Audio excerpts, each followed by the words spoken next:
Howdy dorks! Good morning, or afternoon, evening. Hi, it's Unchatter. Hello, welcome in. It's time for the conclusion, yes? It's time for the conclusion of this visual novel. I am excited. I'm very excited. We cranked through this, didn't we? We're headed right into the evil confrontation, right? We're about to do it. How are you all? How's everyone doing today? How's your week gone? I am exhausted. Holy cow. I don't know why I'm so tired today. I've been exhausted all week. Yeah. Yes. Cat has been keeping me up. She's all cute now. She wants to eat my finger.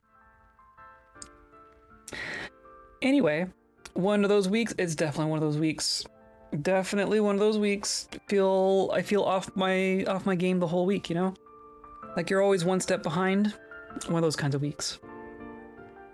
And also hair just kind of doing its own thing. Who the heck knows? Yeah, we're gonna conclude Heart of the Woods today, and then probably poke around and try to see what some of those other alternate, with the choices that we didn't make. I want to see what some of those do, and then if we run out of game, then we'll probably play like Potion Craft or something, because that's what that's there for. Today's episode is brought to you by the Moon.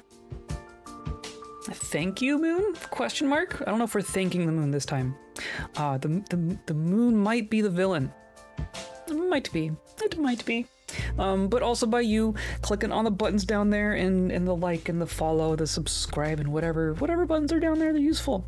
So just click on one and help me out. I'm not taking people like sponsorship money. I'm just having friends and reading graphic novels and hanging out with people. So anything you do to support that is appreciated. You and Jez are both fine and sounding crisp. Well, that's good. I'm glad you can hear her. All systems are go for story time. Yes. The Moon might be the villain. Bloodborne, is that you? Yes, exactly. Surprise, it's Bloodborne. How's it going? How's everyone doing? We're mostly just gonna hop into it here. I'm gonna pause the music, unmute the game, and then we come over here. And then it works. Hooray, it works.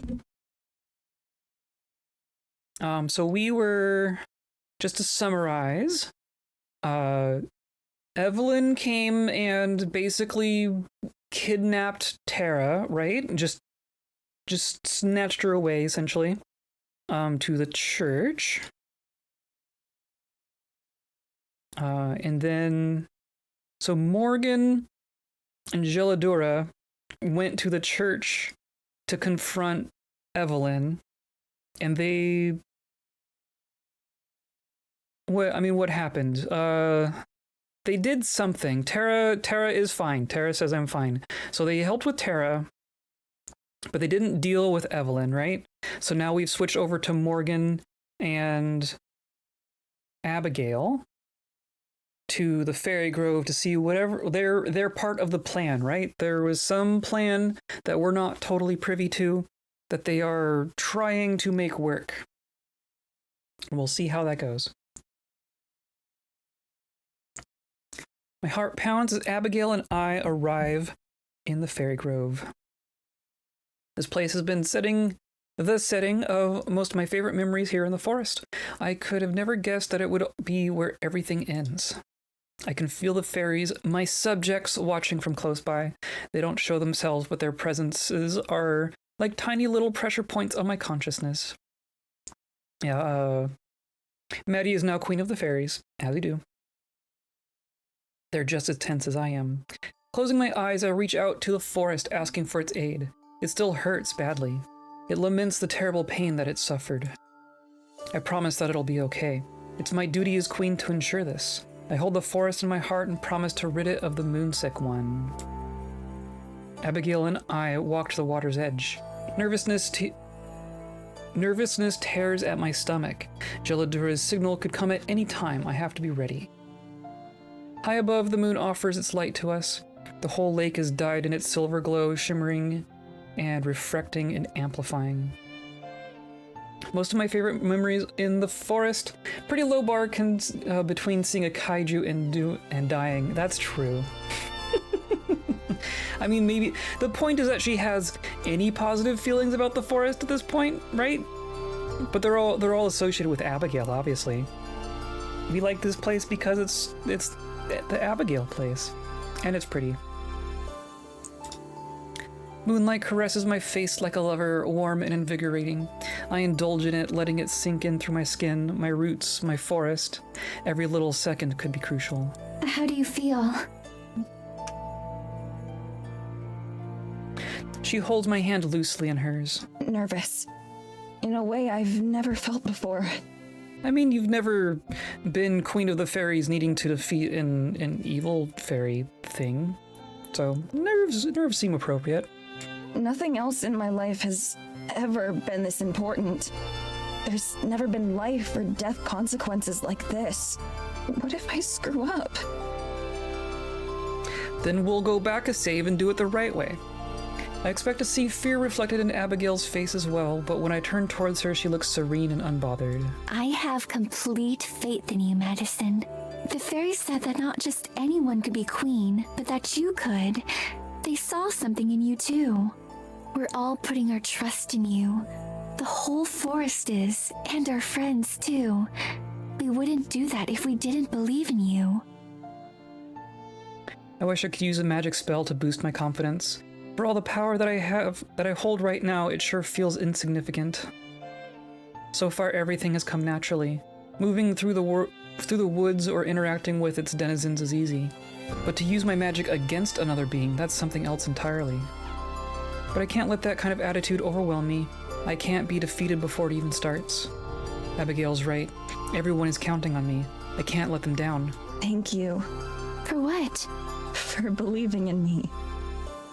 She leans forward and kisses my cheek. Always. Oh, always. That word has meant a lot of different things to me lately. My concept of forever keeps shifting and changing. Even now, I'm not entirely sure what it means. I suppose that, after tonight, I will. You know, when we were here before, there were times that I wished it could last forever. Where it was peaceful, and just the two of us. But now, more than anything, I'm ready to go home. I'm ready for us to make new memories. Together. Nothing would make me happier. When you came into my life, I thought that it would be fleeting. Like a nice dream that I might someday look back upon and smile. I didn't dare imagine nor hope for anything more. But now, well, perhaps you've made an optimist out of me after all. I kiss her forehead, and then her nose, and then her lips. I love you. More than anything. I love you too. More than anything. Together we face forward. And that's when we feel it. A cold flash of foreign fear. It stabs through my head like the idyllic scenery. I recognize the origin immediately. Geladora's panic signal. I step away from Abigail, clearing a space. I force myself to breathe evenly as I reach within myself mentally, searching for the magic. I call upon the power within me. Unlike before, when it blossomed and flourished at my request, now it lies dormant and afraid. I understand. I'm afraid too, but there's no time to be afraid. Using my authority as Fairy Queen, I coax the magic forth. The church's presence aches like an infection, and I promise the forest that I'll help heal it. The magic ripples through the woods. It sets upon the church, finding Evelyn easily. I can't see her in my mind's eye, but I can feel her. Feel her hatred and scorn and fear. So I'm not the only one who's afraid then. That's more reassuring than anything else. If she detects the magic that's coming for her, then I can't tell.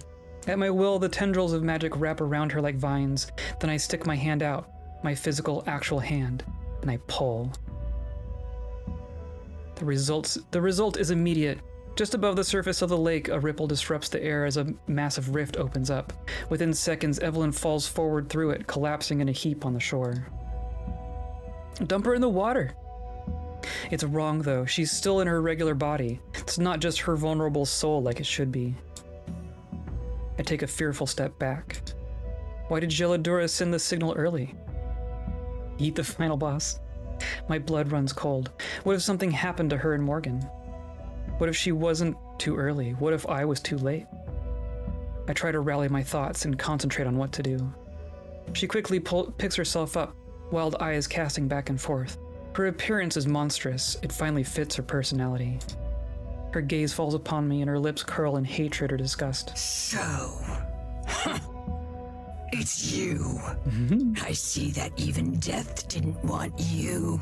And now here you are, stinking of snow and pine, stinking of them. You wear their clothes, you bear their crown, but you are not one of them. She lumbers forward, her steps seeming pained. She's either dazed from being pulled her from the effects. Weird. She's either dazed from being pulled or from the effects of her own spell, but I can't count on that to last. You're right. I'm not. Just like you'll never be a human. I need to buy myself time while I try to think. Human? Ah, is that what you think I want? I will be more than human. I will be a YouTuber!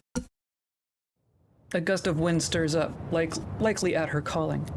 The trees shake and I plant my feet firmly to keep from losing balance. I feel the barriers in my mind freeze and break away. Demon influencer. I want like a version of Good Omens, but done with like now our actual modern landscape. Because Good Omens is funny because it's modern, but like we have social media and junk that they didn't have at that point. So yeah, I want to see like an actual demon influencer story. She's gone. As the world spins around me, the moon shines down on the lake.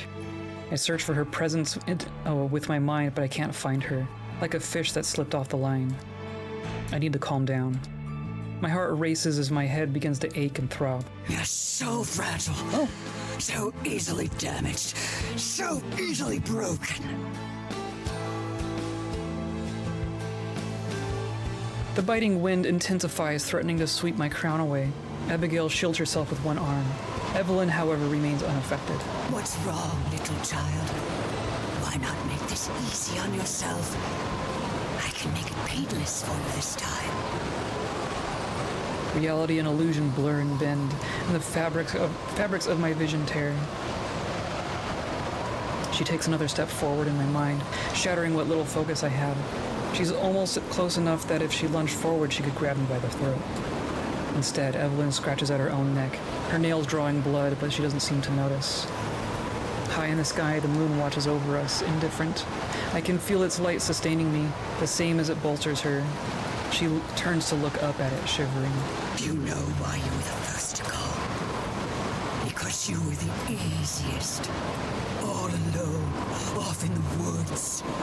Tragic accidents happen all the time out there.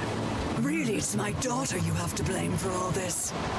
It's a shame you won't get another chance. I try to find her again with the magic, but I can't.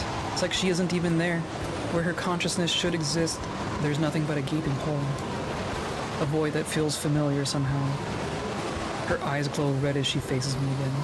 Looking for me. Creepy! My consciousness is immediately assaulted. My head pounds as I feel Evelyn enter it like an intrusive thought. With every push and pull, she rips at my soul. My magic quakes under her power, flickering and fearful. I try to reach out and grab it, but my own consciousness and pull my own consciousness and strength into me, but every time I get close, it's yanked away. Unrelenting, overwhelming. Die, die, die! It echoes and reverberates in my skull. Reaper?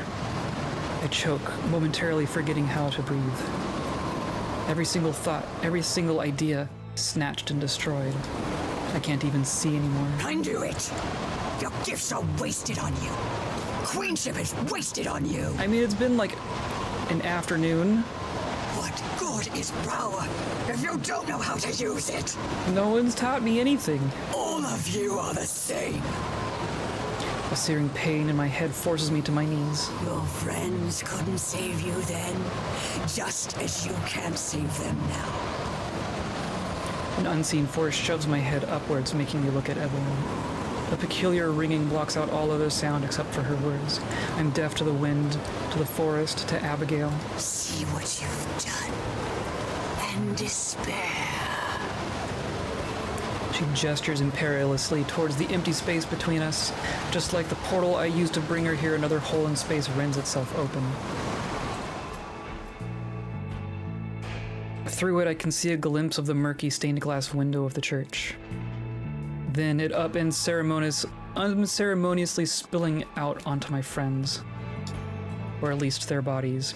Nausea hits me at the sight. Tara's there, her body limp and broken, arms and legs splayed at an obscene angle. Blood trickles from her mouth beneath her open, sightless eyes. Morgan is also there in a heap, though her body isn't as mangled as Tara's. A grisly wound stretches from ear to ear, across her face and down her neck. Blood stains the sand beneath her. So this is all fabricated, right? This didn't actually happen. Even Geladura lies there, motionless, though her back is turned to me. A small puddle of water forms beneath her, spreading as she seems to melt. Sand, yeah.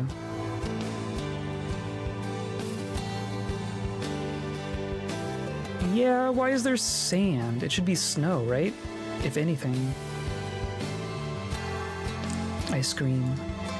I want to run toward them and clutch at my heart, but I'm pinned in place. The sand makes the cleanup easier. It's just a big litter box. How? What went wrong? Was this why the signal came too early? I shouldn't have left them alone. I should have gone with them. This is my fault, isn't it? Evelyn's attack on my mind ceases in order to let me truly comprehend the horror before me. As much as I fight it, my heart gives way to what Evelyn asked of me. I despair.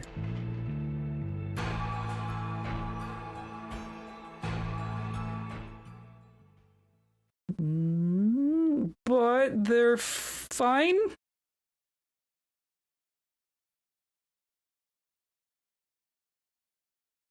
Question mark? Our feet touch solid ground and Tara immediately loses her balance. I grab her shoulder to keep her from falling. Geladura pants heavily, the magic having taken a heavy toll on her. Maddie, Abigail, and Evelyn are on the far side of the lake. Only Abigail seems to notice us. Even from a distance, the terror on her face is clear. Come on, they need our help. Tara takes one step forward and then falls on the ground, clutching her ankle. Shit. Just then, Maddie screams, in pain or in horror. A sick feeling in my stomach. All three of us turn to look, although there's nothing new to be seen.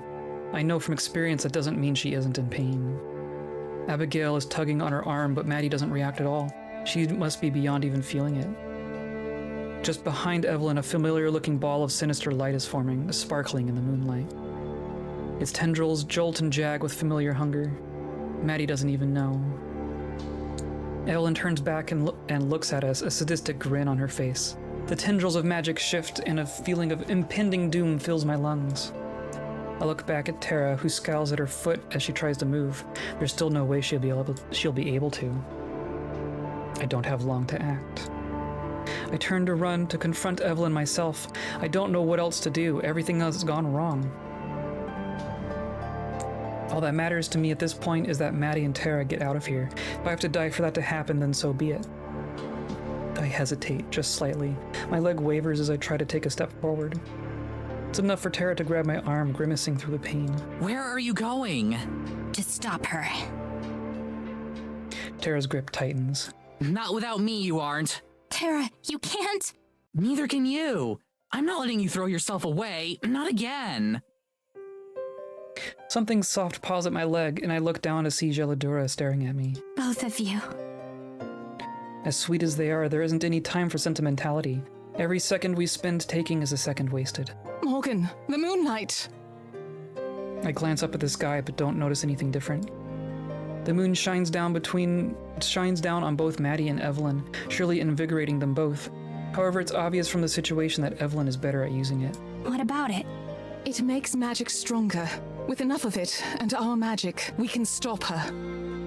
Whose magic? Yours and Maddie's? Her eyes glisten in the moonlight as she stares up at me. No, Morgan. Mine and yours. What? I can't keep the exasperation out of my voice. We don't have time for her to mess around. Gelladura nimbly climbs up on my legs and torso, my heavy sweater protecting me from the pain of her claws. She perches on my shoulder. Love is its own form of magic. It makes the impossible possible. And I know you have plenty of that. I turn to face Tara, who's been listening to every word. Despite it all, she gives me an encouraging smile. I don't know anything about magic, and I'm still figuring this love thing out. But I know I believe in you, Morgan. Go kick her ass! Make the impossible possible. Row, row, fight the power. Yes. We are going to pierce the heavens. I breathe in deeply. I could try to stop her myself. Even if I had to die for it, I would. What Gelladura says sounds crazy, but everything about this is crazy.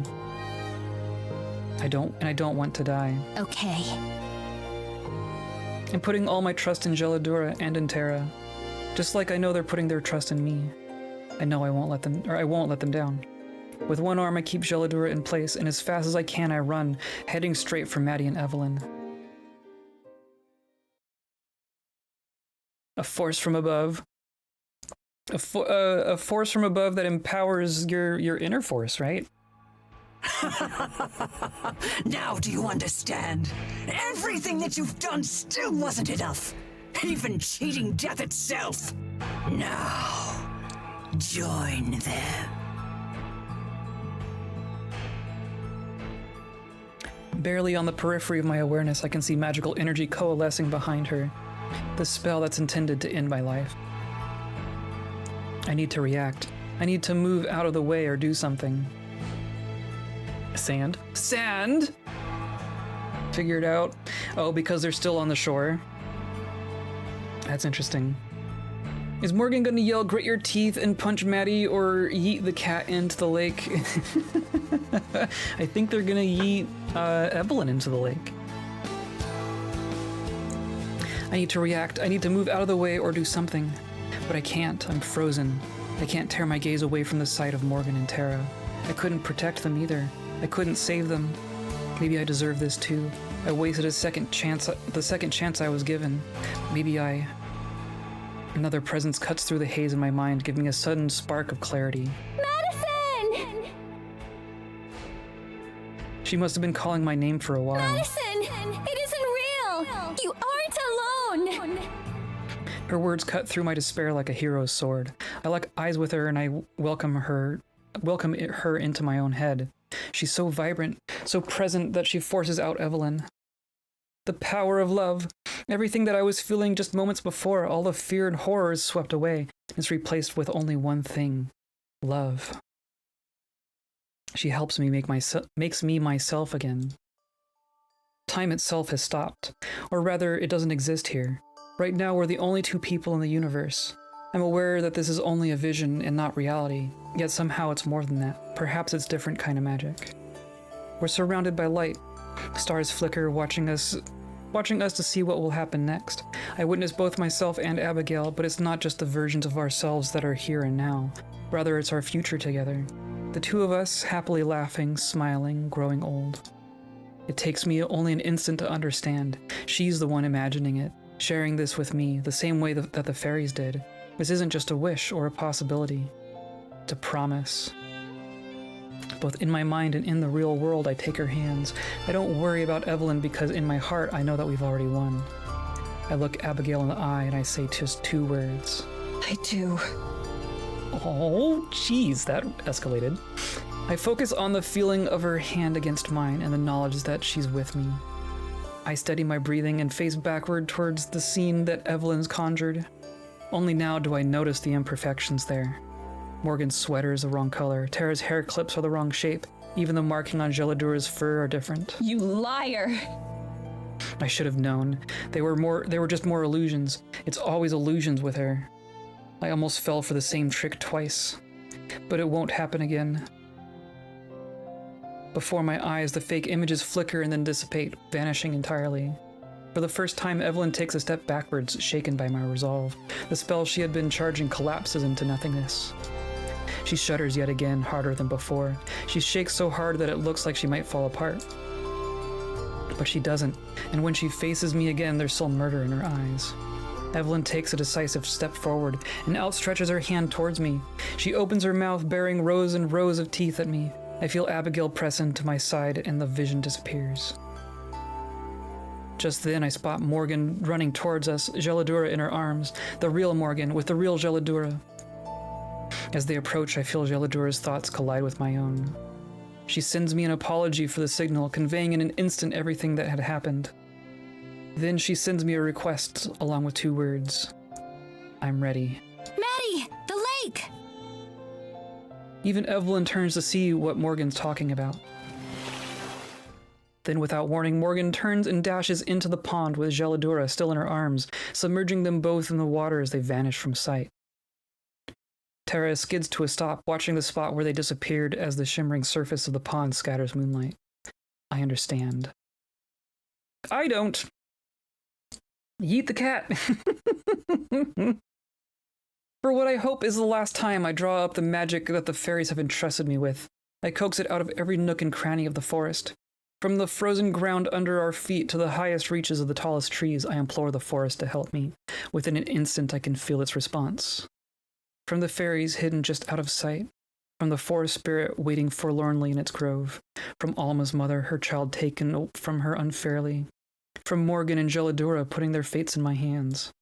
From the very moon itself. I move with the uneasy confidence of doing something that I know I was born to do. All of my short time as Fairy Queen has been building up to this moment. I step forward, bolstered with energy and no longer afraid. I feel out the gaping hole where Evelyn's mind should be, the black, vile reminder of the existence she forsook, and the lives that she stole. I find her like a roach, skittering and afraid, and I bind her. I'm sure that it sears her like a fire. She shudders and shivers and quakes in the moonlight. Moon sickness. After that, I let go. I release it all of the magic and power that was given to me. I let it flow out of my fingertips on its way back to its rightful owner. I can see the arc of the magic as it descends into the lake, where I know Geladura is waiting for it. Then, as the last vestiges leave my body, the vision of it disappears, and the warmth of the moonlight vanishes, leaving me cold. The thousands of voices in consciousness quiet and then go still, leaving me all alone in my head once more. My dress returns to its proper form as just a jacket, and the flowers wither and shrivel away into non-existence, not death. The crown of my head crumbles to dust, brushing past my ears before it's blown away. Pretty instant. At the same time, Morgan resurfaces and swims to the shore where Terra's waiting for her. The moonlight is endlessly refracted through the water where it shimmers and sparkles. Beneath the surface, I can see her. The real Fairy Queen. Geladura crests back through the surface, her true form restored as she's accepted the mantle of Fairy Queen once again. A shining dress the color of fresh-born snow adorns her, glittering as brightly as the stars overhead. Oh, she's cute! Oh, she's really cute. I like that. Water streams down her in little rivulets, some turning to ice or frost on the way. She's breathtaking. My dress was pretty, but it didn't suit me nearly the same way the role of Fairy Queen does seem to suit her. She looks different. Even Evelyn is speechless. Geladura closes her eyes for just a moment. Her breathing slows almost imperceptibly, but just enough that I involuntarily step backwards. Her movements mirror the ones I performed just moments ago. Geladura's stance is more experienced, more graceful, but I recognize it. She's calling upon the forest's magic. Then she raises one hand high. The moon seems to glimmer at her fingertips. In one swift motion, she slices downward, moonlight trailing behind her. It pierces Evelyn like a spear, fatal and true. Her whole body convulses as her moon-sick as her moon sickness wreaks its terrible havoc on her. Her flesh bubbles and roils as it tries to escape the dying spirit within. It's a gruesome sight, and I look away, turning instead to Abigail. She holds me tightly. As I watch Geladura approach the shore, I can hear the buzzing of the fairies just out of sight as they start to return to greet their queen. I don't even have to be concerned for the forest to know, or connected to the forest to know that it's rejoicing. It's over. We've won. I stand there on the shore, hardly daring to move. I keep expecting Evelyn to reappear, more powerful and furious. Yeah, I don't believe you. Especially like the collar thing behind her head. Yeah, like her big, I guess it's a collar? I don't know what you call it. Her whole outfit is amazing. Or worse, for all of this to be an illusion as well. But it isn't. Not a trace of Evelyn remains, neither body nor soul. Geladura stands on the ground where last was. The fairy queen's eyes are closed in mourning. She's very pretty. I like her. It's like a cowl almost. Not over losing Evelyn, of course, but over losing the fairy she had once been. I look down at myself in my regular clothes once more, my flesh and blood body. I shiver a little in the breeze. It's a miraculous feeling. Then I turn and pull Abigail towards me and we wrap our arms around each other in the biggest hug imaginable. Neither of us say anything. We don't have to. Geladura casts rude. Evelyn ceases to exist. Basically.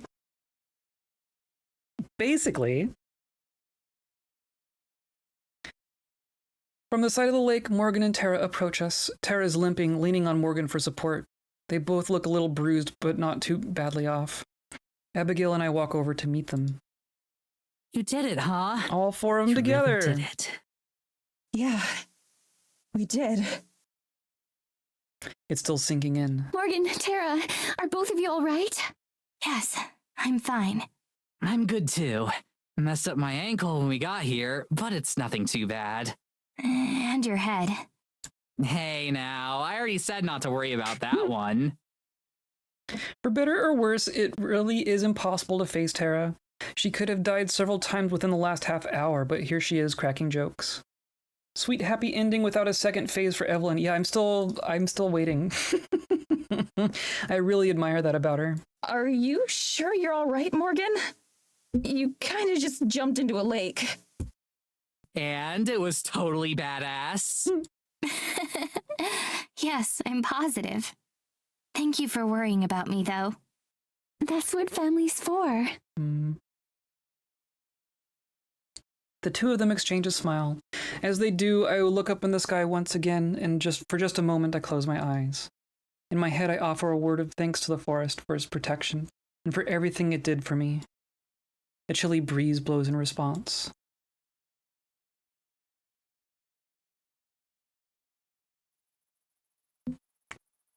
A loud buzzing fills the air, and we watch the swarm of fairies as they rush toward us from the trees. I step back to stand beside my friends as the fairies arrive, joyously fluttering above Geladura's head. A bright smile illuminates her face as her people welcome her home. They don't speak, their need for human language now gone. They don't acknowledge me at all. I strain to try to spot Hey or Free or Anon, but I can't. I'm sure they're there amongst the rest of the hive, but they don't pay me any mind at all. Maybe that's for the best. So this is like really cool. She and Morgan are both watching, somewhat awestruck. When we get home, Mads, you've gotta write an autobiography. Either that or the best fantasy novel ever. I'm sure you can make millions off the book deal.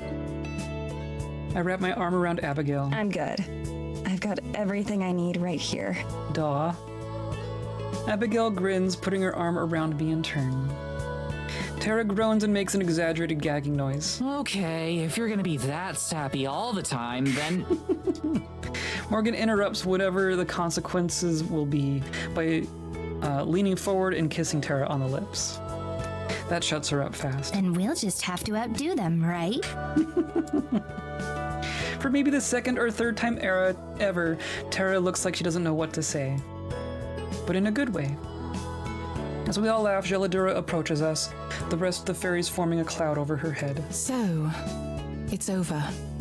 There's much to be done. The forest will need time to heal and recover.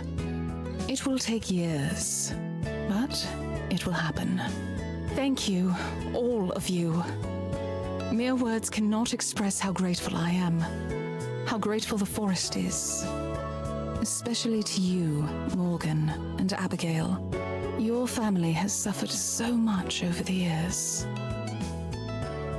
That's right. Geladura was there with Morgan throughout everything. She's the only one who can even come close to really understanding what Morgan's been through.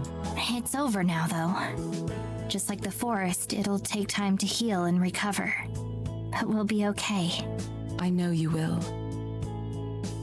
Geladura faces away from me, looking out towards the forest at large and towards the cluster of waiting fairies, her domain and her people. What about the folks back in Eisenfeld?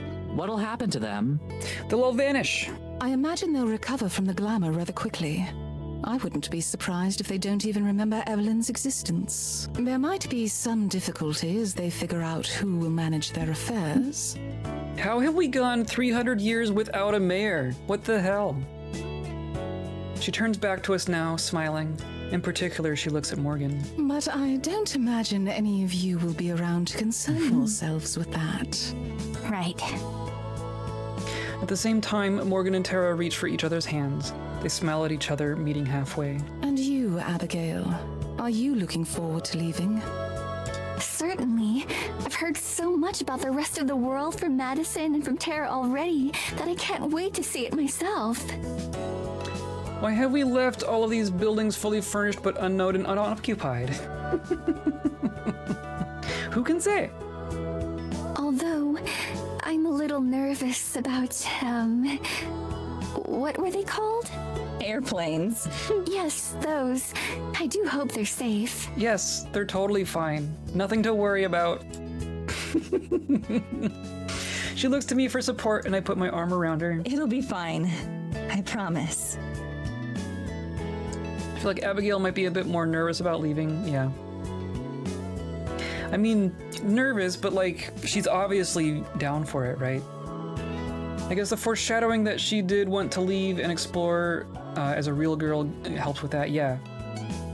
Yeah, I mean, even in that climax sequence, she was, you know, beaming things into Maddie's mind about being together. I'm sure they were imagining being not here, right? She'll have a lot to get used to in the modern world, but it seems like she's just as excited to experience as I am to show her. Even Morgan will have some acclimating to do after spending her whole life with Eisenfeld's limited amenities. She'll have fast internet. It's fine though. As Morgan mentioned, we have so much time. The Fairy Queen smiles at us again. I see. If you don't mind, I'd like to show you just one last bit of magic. Something long overdue. I like her eyes. The four of us look at each other and then nod in assent. Lead the way. Geladura takes us around the pond to the far side, right to the boundary of bare ground and covered snow. She kneels down, scraping together a mound in her hands while the rest of the fairies watch above in reverent silence, their usual keening muted for now. The ball of snow in Geladura's hand is shaped and smoothed out as she alternates between scraping and patting it. Soon I realize the form it's taking, that of one of the fairies. Geladura then gathers several other materials from the forest debris, pine needles, a soggy leaf, a couple tiny pebbles, even more objects that I can't see.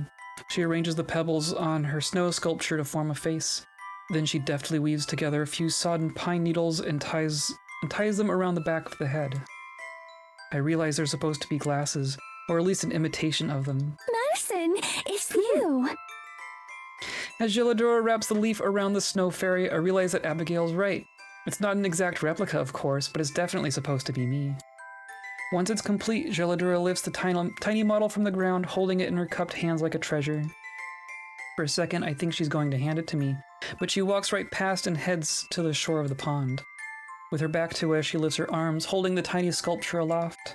The moonlight shines down on her, illuminating the snow in her hands. The air around them starts to glimmer and sparkle, the light of the moon refracting off of nothing.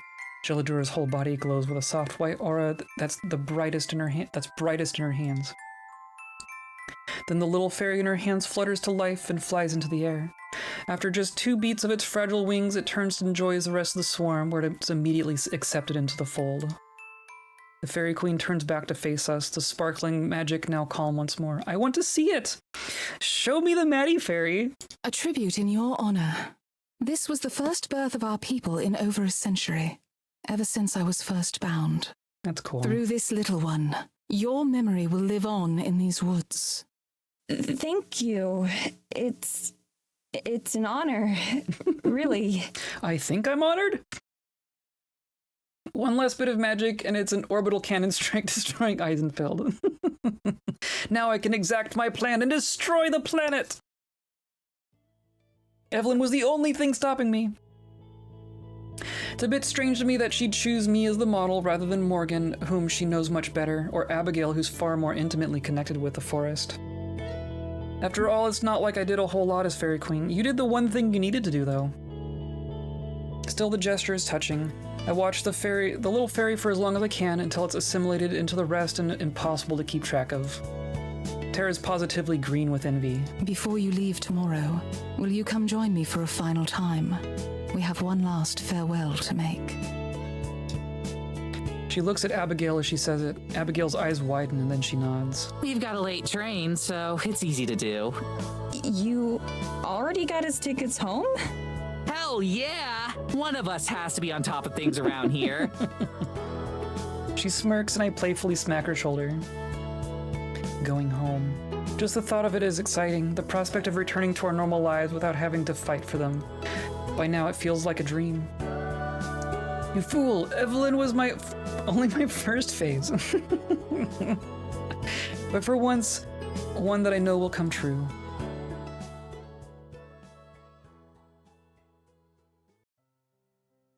Once again, I wake up before Abigail does. The bed isn't even close to big enough for both of us, but it doesn't stop us from getting a full night's sleep. She lays nestled to my side, breathing peacefully while I contemplate the sunlight streaming in. No matter where Tara and I travel to, I'm always looking forward to going home. That's especially true now. It feels weird to imagine that this time tomorrow I'll be on a plane over the sea. We still have a long day ahead of us, though. Our train doesn't depart until the afternoon, and then it's hours to the city. At least it'll be much more cheerful than my trip out here, when it was just Tara and me. For as long as I can, I remain in bed, cuddling close with Abigail. It's so nice to be able to just turn off my brain and relax. No deadlines, no threats, no flickering in and out of existence. Peace. It isn't too long before her eyes flutter and drift open. She yawns, cuddling even closer to me. Without moving the rest of my body, I turn my head to face her and our noses brush together. Good morning. Good morning, Madison. How'd you sleep? It was the best sleep I've had in 200 years. I can imagine. She smirks and I laugh too. That joke never gets old. Fitting. Abigail moves in even closer, draping her arm across my shoulder like a cat. Her hair falls across my face and I blow it away like with a playful puff of air. What about you? Better than I have in months. It's true. We both passed out pretty quickly after we got back to the cabin last night. Even the excitement of the day's events couldn't keep us up. Will our bed in America be this comfortable? Oh, it's even better. Although BT, our cat, really likes to sleep up there. So you might have to fight him for the spot. BT will have to find somewhere new to sleep because I don't want to share you. I'm still really concerned about this cat named BT. She shoos away an imaginary cat with one hand. I love her. Maybe he'll like Morgan. She's gotta be used to having cats around by now. Gilladura counts. Technically? Our home will be so lively, won't it? British Telecom's the cat. Absolutely. I can't wait. Me either.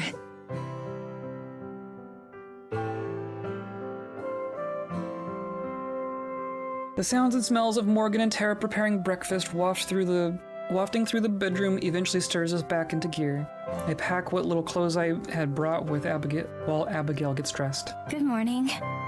Meowdy meow. Abigail. Please don't ever say that again. But good morning. Hello, what are we eating today? Wow, you don't waste any time, huh? I've wasted a lot of time not eating, and I intend to fully make up for it. You're in luck. I brought over all the food I had at home, so there's plenty. She sets a platter of pastries on the table, and Abigail immediately dual wields a blueberry muffin and an everything bagel. Wait, you already went all the way to town and back and then made breakfast? Yes. Isn't she amazing?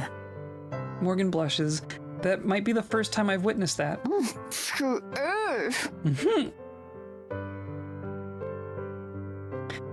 Crumbs litter the table, the aftermath of Abigail's enthusiastic eating. I've never met someone so delighted just to be eating food. Have as much as you'd like. I'll bring the rest with us on the train. I'm not sure we're gonna have to worry about leftovers. Abigail grins in agreement.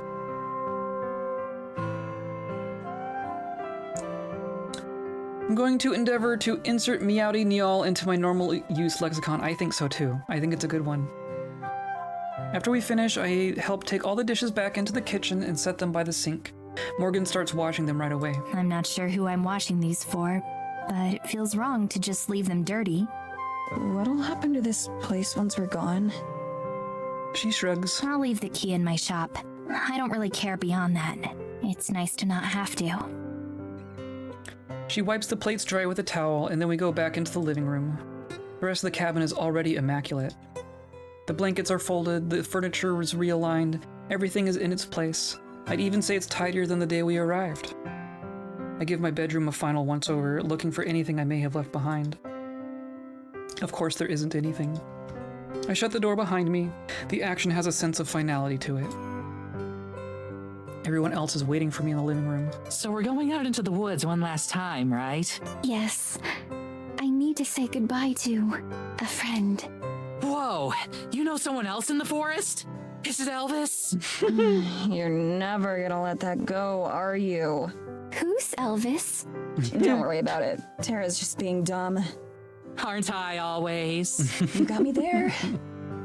Anyway, you'll see when we arrive. I don't want to spoil the surprise. Plus, I want Abigail to be able to share a peaceful farewell. Especially remembering what she told me about the fairy queen and the forest spirit. We head outside into the forest. For the first time since we got to Eisenfeld, it's not cold out. In fact, it's even a bit warm. I wonder if that's a coincidence, or if it also has something to do with Evelyn being gone. Neither would surprise me. Pop! We haven't gone very far when Gelladura suddenly appears, popping into sight just a few feet away. Her arrival is silent, no smoke or sound or anything like that. Just 1 second it's empty, and the next she's there. Good morning. Morgan and Tara both flinch at her sudden arrival, but Abigail and I are unaffected. I've been waiting for you. I could feel the four of you enter the forest. That's awesome! So your fairy sense started tingling?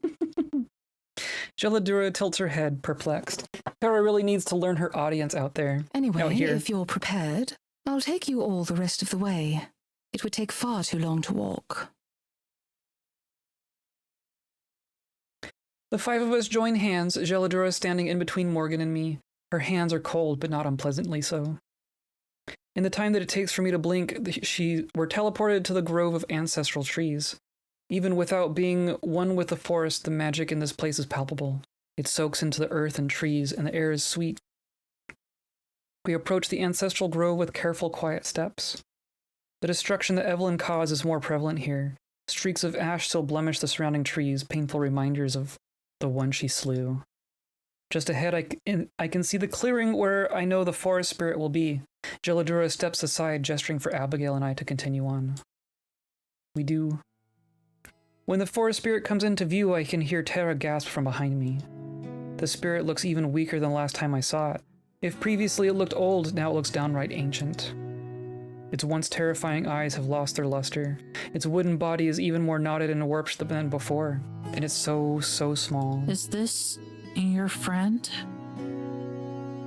Without turning around, Abigail nods. For all these years we've been together. It was the forest spirit who saved my soul when Evelyn came for my body. Abigail reaches out a hand, going to the forest spirit's side. Like every time before, I also keep my distance. Abigail. I know. It's time, isn't it? Gelidura nods. The forest spirit peers down at the girl by its side. I'm sure that it loves her back. Abigail takes a single step backward, and Gelidura moves to her side. Then the fairy queen raises a palm and presses it against the forest spirit. The sensation of magic gathering is familiar to me by now, even though this time it's flowing past me, not into me. Gelidura calls life from the surrounding trees. Here, where life is more vibrant, the ground ripples under our feet, surging with unseen power. The sunlight beaming onto us feels warmer. Everything is gloriously, happily alive. The forest spirit's twisted form starts to change and morph, not in a painful way, like how Evelyn died, but much more peaceful. Jagged shards of wood soften and retract. Its two legs start to stitch themselves together into one solid trunk.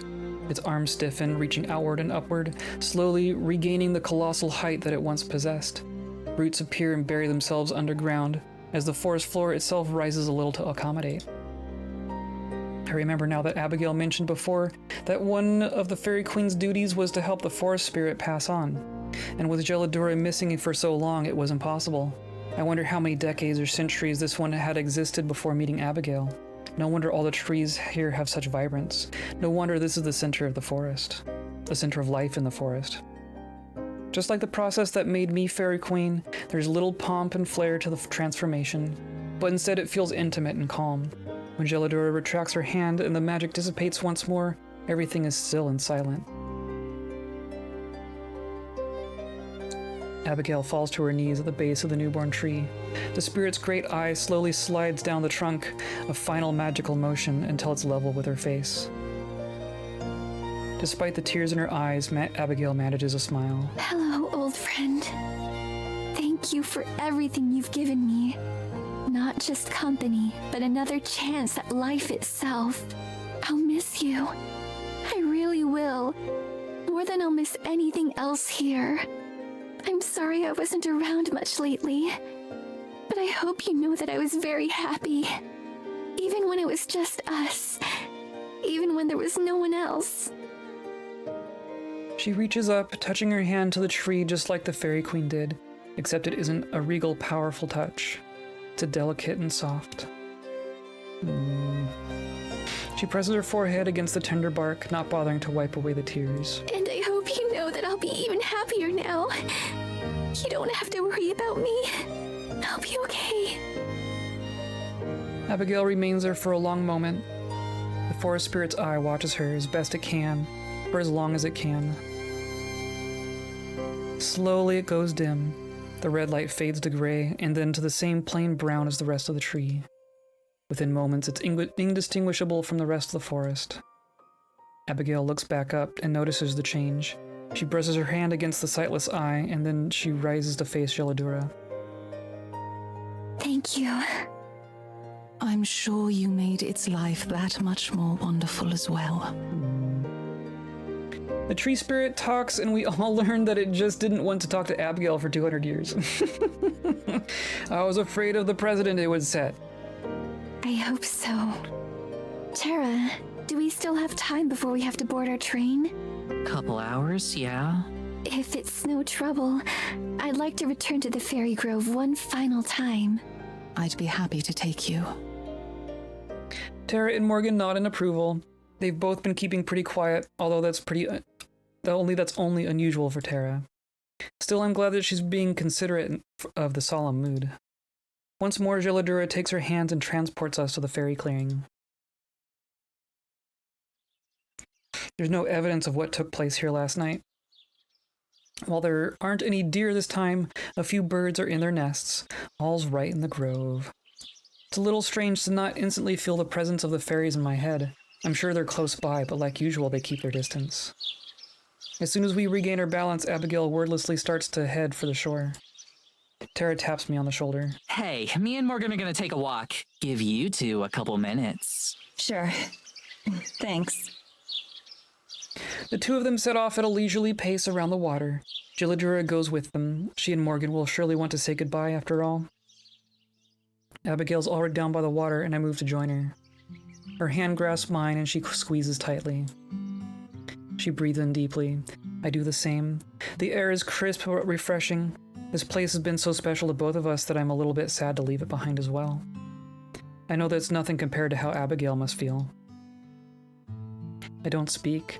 I'm sure that in her heart, Abigail's saying her final goodbyes to this place. I'll let her be the first to speak. We stand there in comfortable silence for a while, hand in hand. I said before that I had come to love the forest as much as I possibly could.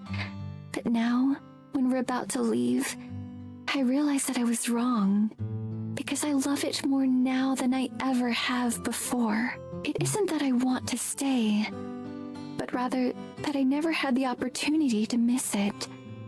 And now, on the eve of my departure, I'm sure that I will. I think there's a certain kind of love that comes from having something, but there's a different kind of love that can only come from losing it. To my surprise, she isn't crying. In the past, when we've talked like this, it's been accompanied by tears, both joyful and sad.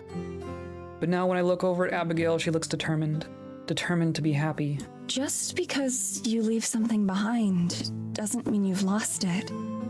It just means that you have to learn to love it in a different way. When you look back on something and it makes you smile, that counts too. Love isn't just about moving forward. Sometimes it's about looking back. This place will always be special to you. And to me, in different ways. What if I forget? What if someday I can't look back and remember what it looks like? What if I can't remember how it felt the first time we kissed?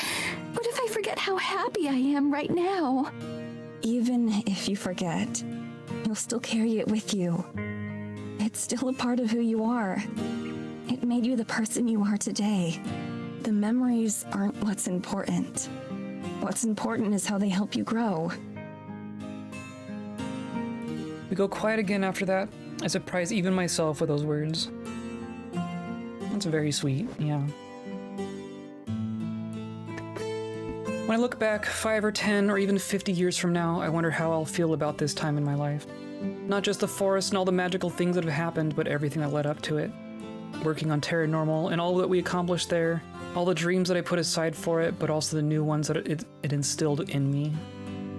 I still have a lot to figure out and feelings to sort through, but now the future doesn't seem too ominous and scary.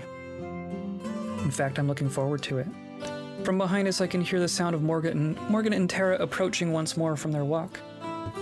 I squeeze Abigail's hand, and she starts to lead me back toward our friends. Come on, let's go home.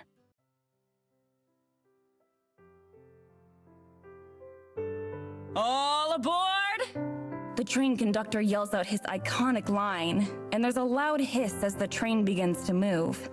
It feels like something out of an old-timey film, but I suppose that's more than appropriate for how our journey has gone so far.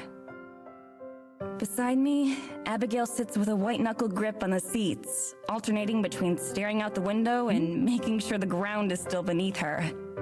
Across from me, Tara and Morgan sprawl across each other, all pretenses of not a couple abandoned. As for me, I drink it all in, with a smile on my face. Every one of us deserves this. We pull out of the station, and I gaze out the window alongside Abigail. On the way in, I remember how scary and foreboding the forest looked, and how it felt like entering another world. Now, on the way out, I certainly won't miss it, but I'm not afraid anymore. I wonder if Gilladura is watching us, somewhere out there. Hey, Mads. Of course Tara's the one to break the silence. How proud do you think my folks will be that I finally got around to adding forged government documents to my criminal record? I just have to laugh. I can't even be mad at her for this one, because there's no way we're getting Abigail into the country otherwise. I'm not sure how she did it. Maybe that's a brand of magic of her own. We'll just hand wave that. What will be the first thing we do when we get back? asks Abigail. They think about Geladura and suddenly she appears in the window. Just like blowing fog on it from the outside. Let's sticking plaster over that hole, yeah. Yeah, well, Abigail has a social security number now, it's fine, whatever. Oh, you know we're gonna party! From where her head rests on Morgan's lap, Tara still manages to strike a pose. We've got New Year's coming up. Plus, Maddie's birthday is the day before. Both Abigail and Morgan's eyes widen. I try to brush it off. Every year, Tara swears we're going to go all out for my birthday. Every year she takes like 2 drinks and passes out, or falls out of her bar stool, whichever comes first. Sounds right. Morgan, Abby, both of you drink, right? I don't know if Abby has ever had the opportunity. I do. It's been quite a long time since I have, of course, but I'm certainly partial to it. Sure, I guess. You both know what that means then, right? Tara's question is met with 3 blank stares.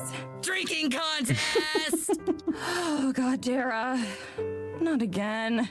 Come on, you're okay with Morgan and Abby watching you drunkenly sing MCR, right? No, I'm not okay. While Tara launches into an extremely exaggerated version of my last birthday party for Morgan and Abigail's benefits, I find myself looking out the window, watching the world go by once again. There's so much that I'm looking forward to when we get home. Teaching Abigail about the world, going back to school. I'll also do my best to help Morgan take over the duties on the show. Maybe I'll even come back to guest star in an episode or 2. For so long, I wanted the world to slow down, just a little bit, so I could catch up, figure things out, figure myself out. If there's one thing that being dead and hearing Abigail's stories taught me, it's that I don't want to look back later with regret. Just like I told her at the lake, we have a lot of good memories left to create. I intend to savor every minute of them. I listen to the conversation, laughing along even while I daydream about the future. My heart is happy here, even if my head's in the clouds right now. Abigail leans into my side, giggling at some joke whose punchline I missed, but I smile all the same. She'll make an optimist out of me yet. If there's one thing that we have now, it's time. And as for everything else, well, I'm sure the world won't mind if I keep it waiting just a bit longer. Aw. We got the cute ending! So long as the credits roll, like right now. Yay! We did it!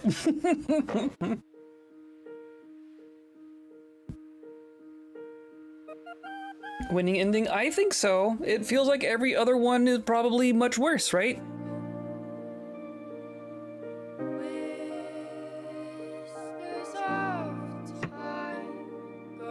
I enjoyed this. This was very cute. The art is all very good. The writing's very good. Voice acting's all good. I like it all. I have a headcanon that Morgan still feeds Geladura every day. She just pops up and eats a bowl of kibble and then just disappears again.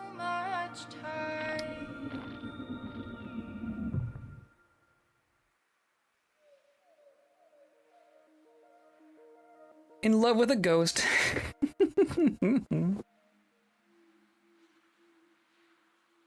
My friend said she'd played another one made by this lot that was good. That's fair. I'm gonna have to keep in my eye on them.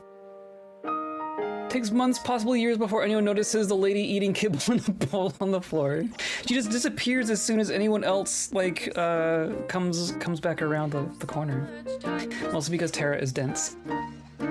Tara sees her like half a dozen times, but doesn't ever put together like, wait, you're not supposed to be here.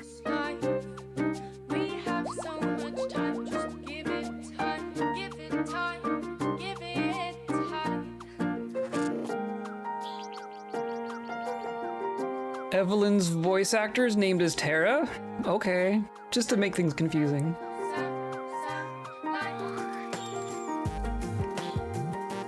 Can we watch the credits, please? Oh, sure. We are. All the cute art.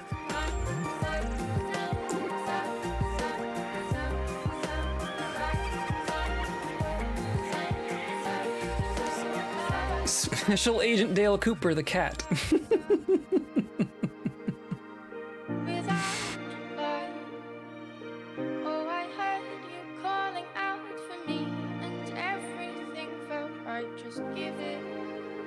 Always Mad Owl. Okay.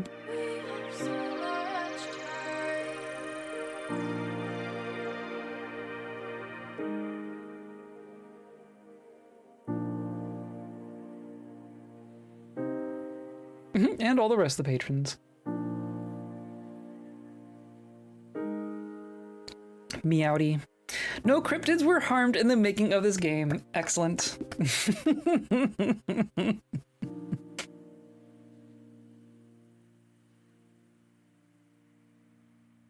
That was very sweet. I really like that ending.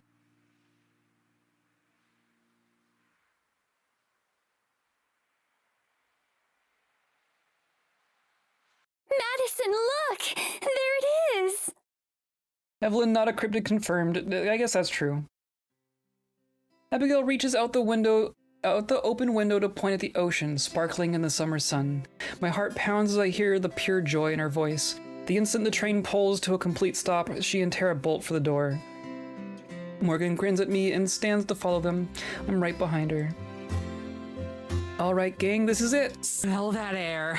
Feel that ocean breeze. Look at those crashing waves. I told you this place was awesome. She looks back at us to make sure we're all as overjoyed as she is. With all her excitement, you'd think she was the one who had never seen a beach before. This is... Her voice trails off as her head swivels around, still trying to take it all in. I silently step up behind her and take her hand. She doesn't look at me, but the small squeeze she gives my hand is all I need to know she appreciates it. Pretty incredible, huh? Tara having a fang confirmed. That's true. Plus like little demon horns. She closes her eyes and tilts her head upwards towards the sun, taking in the summer glow. It's better than I ever dared to imagine. For a moment, I'm reminded of the glow that surrounded her the first time we read together. Was that the first time my heart stopped when I looked at her? It's happened so often that I've lost count. By now I know I've known her as a human for longer than I knew her as a ghost, but she's still got that same otherworldly beauty that she had back then. Thank you, Madison.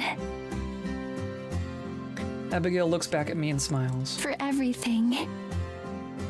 I know the kiss is coming before Abigail even starts to move, and I'm more than ready for it. I wrap my arms around her and let her lips press against mine, our bodies perfectly pressed together. You were worth the wait. We touch our foreheads together, fingers intertwined. There's no need to say anything else. For once, Tara waits for us to finish before interjecting, but the instant we separate, she's back to her boisterous self. Are you guys coming or what? Morgan puts her arm around Tara's shoulder as she waves us on. Not missing a beat, Tara pushes her long hair to the side so Morgan can kiss her cheek. Come on, I'll race you there. You're on. Those two turned out to have a surprising amount in common. Whatever store of energy they both draw from, it seems to be infinite. Morgan and I go at a much slower pace, although she's more enthusiastic about going along with Tara's craziness. Love does that, I guess. You go ahead, babe. I'll catch up. Me too. My swimsuit definitely isn't built for sprinting. Abigail gives me a nod and another quick peck. Tara tries to do the same, but Morgan pulls her in for a full-on kiss. When she pulls away, Tara looks completely stunned. Better hurry, Abigail. Don't waste the head start. That's the first time I've ever seen a kiss used to give someone a tactical advantage. I can respect that. Abigail takes off running while Tara blinks away the days before dashing after her. No fair! Yes, it is! You have longer legs than me! Morgan and I are left in the dust, both chuckling at our overzealous partners. I doubt either of us expected someone so energetic to be such a perfect fit. We should probably go after them. Lead the way. We both take off behind our girlfriends, entering the water and rushing into their arms. I can barely feel the cold of the water as Abigail's warmth envelops me. And here I thought you were going to keep me waiting again. We didn't lean in for a kiss at the same time, our lips pressing together in a deep, warm union. Don't you worry, Abigail. I'll always be right behind you. The smile she gives me puts the sunlight to shame. I know, Madison. I know. Morgan isn't beating shaggy allegations with that outfit. Yes.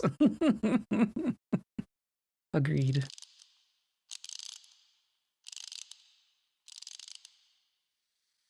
Hooray, hooray, hooray, back at the menu. Wow, okay. Do we get notes? Okay, neat. Well done, thank you. Well, not that I've done much. We made a whole, like, 4 decisions.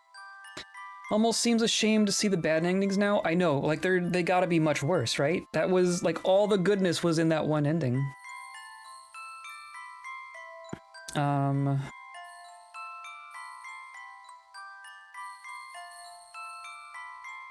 But the right endings, yeah. Maybe they're all good endings? They could be. I kind of doubt it. If only because JM told me that there were ways to screw this up when we started. I don't know if it's gonna be easy to, like, find the choices? I can't remember. Can't even remember what chapters the choices happened. When I looked into this game, it was very clear it's 1 good ending and 2 bad, just 1 less bad, gotcha. No worries. You didn't spoil anything specific. If you did, I may have slapped you slightly. God damn it. Well, this is... Right, they're trying to break into Evelyn's study. So we can do this, right? And this will skip forward to the next choice, maybe?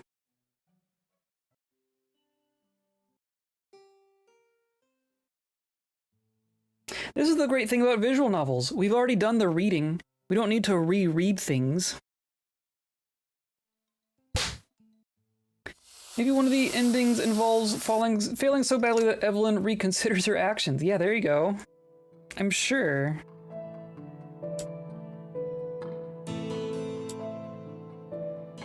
Which one is this? Oh, this is... Okay, so...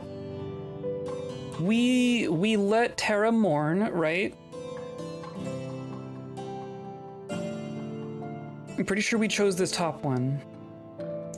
Because this is Tara filming her thing and then, like, finally coming to terms that Maddie is gone. And she breaks down. I hold her up as best I can. I can't just let her give in. Tara, listen. She wipes away some of her tears. More keep coming. Yeah? We have to keep fighting. Whatever happened to Maddie, we'll make Evelyn pay for it. I promise. Once you've made the correct first 2 choices, the only one that matters is in Chapter 6. Gotcha. I mean, there were only like 3 choices total, right? I don't know. Were there any sort of, like, unimportant choices to make? Yeah, of course. We'll do it for Maddie. She sniffles some more, trying to force the tears back in. I can't help feeling guilty for encouraging her to stuff everything back down inside her. But it won't be that way forever. Keeping so much pain inside you can break you in ways that are impossible to fix. I won't let her be like You me. and I are going to make it happen. Together. I worry that my words are making her angry. I don't want her to seem like I don't care about Maddie. They seem to be helping. She's finally standing on her Right. own. We got this. We'll make her pay. It's the only way to make this right. That's the spirit. Make my way back over the camera to pick it up. Glance over at Tara. She seems to be doing better. Sometimes pushing everything back inside helps. For the moment, anyway. Yeah. What are the repercussions of that? Stay focused on a goal. Don't talk on the ride back. Tara doesn't even fidget. That might be different. I hope you don't think I'm mad at you for bringing us out here. You aren't? Nah, I know you just wanted to make something good happen for all of us. Things just didn't work out that way is all. Besides, Her voice trails off. After a moment, she takes a deep breath. Coming here meant I got to meet you. I'm sure as hell not complaining about that. I'm sure you've met plenty of fans in person. Yeah, but you're not just a fan. Not to me. You're a lot more than that. What are you saying? She suddenly looks away from me. He's trying to hide the fact that she's blushing. I don't know, just I haven't ever really met anyone like you before is all. Strange thoughts fill my head. This is similar to a previous scene, right? But not, I don't know if it's exactly the same. If it helps, I haven't met anyone like you before either. Well, I could have told you that one. I am one of a kind, you know. No argument there. Having a hard time looking at her. I push it away and reach for the carriage instead. Let's get inside. We still gotta figure out how much of your stuff we can fit in my closet. I mean, I could just leave some of my clothes on the floor. That's what I do at home. Not happening. I like being able to see my floor. Can't blame a girl for trying.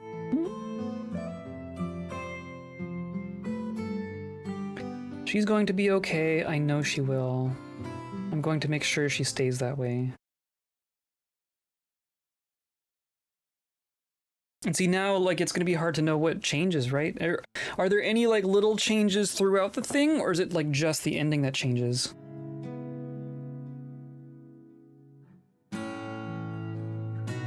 I'm going to assume that this is all pretty much the same. Did you find something, Madison? I think so. It seems like the two of them. Do you think so? So now they're going to go... No idea. Hopefully we can. They're going to go sneak up on them, right? Yeah. Try waving my hand in front of their faces. This is all the same. Maybe you'll learn enough while you're here to make a few cooking videos yourself. Are you asking because you actually think that'd be good, or do you just want to see another video where I almost burned my house down? So what's the plan for today? Most of the official records have but we might have some luck. Sure. Are you going to be What do you mean? after yesterday? If you need some time to rest. I'm good. The sooner we get some clues, the sooner we can end this shit for good. Are you sure? 100%. We got this. Billy urged to hug her again, even stronger than I did before. They don't have a shred of evidence to suggest I am anything other than dead and gone, but she hasn't given up. Abigail, do you think you can manifest? Even if I can't reach them, maybe you can. I'll try, but whatever power I have.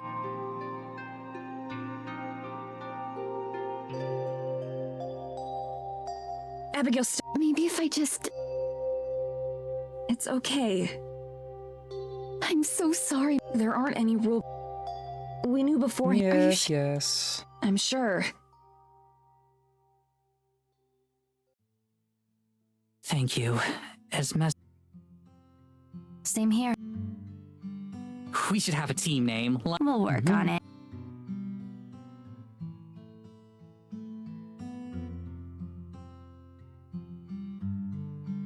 Oh, yeah. You Yes. I'm okay. trust me. It is nice, though, isn't it? A love like that can give someone incredible strength. Yeah, I'm happy for them. But we should probably go. Of course. Hey. And then Evelyn shows up. And then she sees them.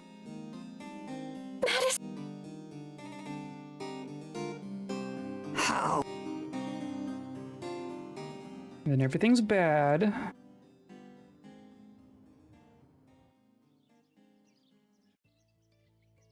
Jeez, that's a lot of perspective changes. And then we're up to the fairies. I'm going to assume that things are the same until we get to the choices.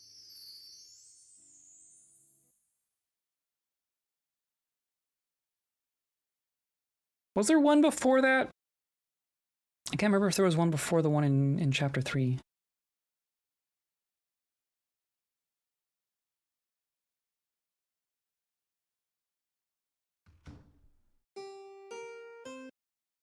Then Evelyn takes Morgan to the forest and kills a tree. Elf speak. Nope, that's the first choice. Okay.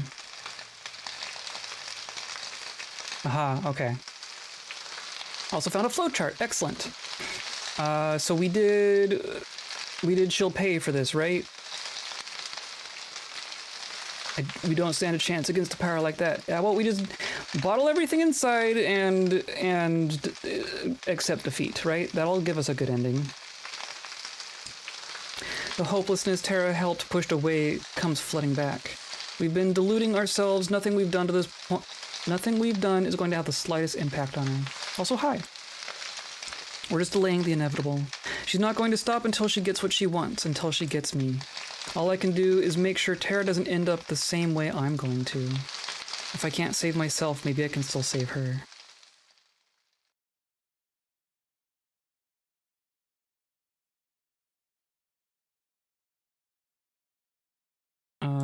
Then this is probably the same, right? She comes back home. Holy shit, you're okay. I thought when you didn't come home, I'm okay. Don't worry. Let's go upstairs. Thank you. Hey, that's what I'm here for. We're the dream team. Come on. And this is probably all the same. The trees were screaming Tara like they could feel it. That's not just posturing, that's declaring victory. Now that we know what she's capable of, we know we don't stand a chance. And if she already killed Matt... Stop. Don't say it. Mads isn't gone. And we're not going anywhere either. I know you want to fix this, but we can't. We can't fight something like that. I've been trying since I was a kid, and it's all been a waste of time. I was stupid to think I could, and wrong to think you could help me do it. Hey, come on. That's not true. We'll figure something out. Morgan has a much worse time. She sits down next to me. I don't react. My mom learned things. My real mom. Her mom did too, and her grandmother and her great-grandmother. Did that save any of them?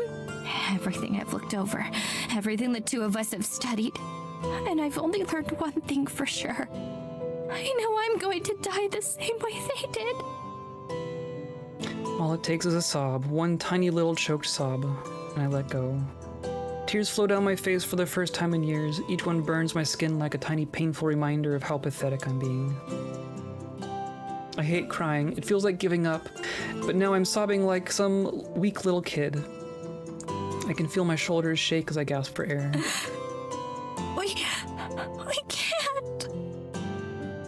I desperately try to wipe the tears away, even though I know it's pointless. They just keep coming. I squeeze my eyes shut in hopes that it'll somehow force the tears back in. And then once again I feel Tara's arms around me. She squeezes so hard that I start thinking she's trying to wring the tears out of me. Let it out. You know I've got you. I let it out. She lets it out in the way that in this choice that she didn't let Tara do. But I want to say this is similar to what happened before. She doesn't say anything, she just holds me close. This isn't the girl I spent years watching yell about monsters on the internet. This isn't even the girl I stepped off the train stepped off the train a few weeks ago. Something about being here changed her. It changed me too. Definitely like this route less so far, I agree. I can feel my tears start to slow when the thought crosses my mind. I'm finally able to catch my breath. Tara's grip on me loosens as I stop shaking. When she takes her lips off my forehead, I have to fight the urge to pull her back down. I pull away and sit up instead. Looking at her now, I can see Tara's face is stained with tears too. I'm sorry. Hey, it's cool. I don't think anyone on Earth or anywhere else would say you don't deserve a minute to get it all out there. If you say so. For what it's worth, I think you stand a way better chance than any of the people that came before you. After all, you've got one thing they don't. What's that? Me? Me, Yeah. Okay. Every now and then a sob slips in. I don't mind as much. As always, she knew how to make me feel better. My incredibly humble savior. Hey, if I can't stay on brand even under the threat of death, I don't deserve to be popular. I love that about you. I clamp my mouth shut the instant the words leave it. I don't know where that came from. Tara's expression made it clear she doesn't either. Thanks. Yeah, no problem. We look away from each other. I do my best to focus on anything in the room that will hold my attention. Hey, can I say something? No. As much as I love to joke, I'm 100% serious about you having something that they didn't have. More than one thing, actually. What are you talking about? I mean, you're really brave. Like, the bravest person I've ever met. You're smart, too. A hell of a lot smarter than I am. You're all the things that I act like I am. You're smart, you're brave, you're strong. You're not afraid to fight back against bullshit. You're beautiful, you're capable. You've been through a ton of bad shit all your life, and you're still fighting, even against things nobody else out there believes. I spend nearly every day of my life thinking about the strangest things in the world, and I still couldn't have imagined someone like you really existing. And you're just really awesome and fun to be around, and being here with you is one of the best things that's ever happened to me, and I don't want this to end. You're in love with me. I'm in love with you! Wait, did I just... And she... Look, I'm really sorry. I know we agreed from the start that we wouldn't catch feelings. I swear I've never had this happen before. She's a mess. But she's a mess I'm in I love get with. if you're upset, and I'm sorry for bringing this up now while we've still got this other shit going on. And when this is over, I can just leave, and I won't make a big deal about any of it, and we can just go back to living our own separate lives. Yeah, no. I grab her cheeks and pull her face toward mine before she even realizes I've moved. I bring our lips together hard and kiss her in a way I never have before. I don't know how to describe it. I think this happened before.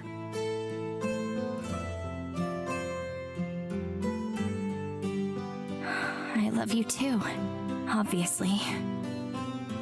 Tara plants smaller kisses on my bottom lip as I speak. Yeah, I kinda figured. Saying out loud feels incredible. It's like dropping weights I've been carrying for miles. I guess I really do have you after all. It's interesting that interaction stays the same. I almost would have expected that to be a little different. I'm not going to let her hurt you. I promise. I know. We're gonna beat this thing, Morgan. We're gonna kick Evelyn's ass, and we're gonna save my best friend. And when we leave the shitty village behind for good, I want you to come with us. Yeah, of course. What do you mean? Are we like... Okay, so I think this is gonna be the same, right?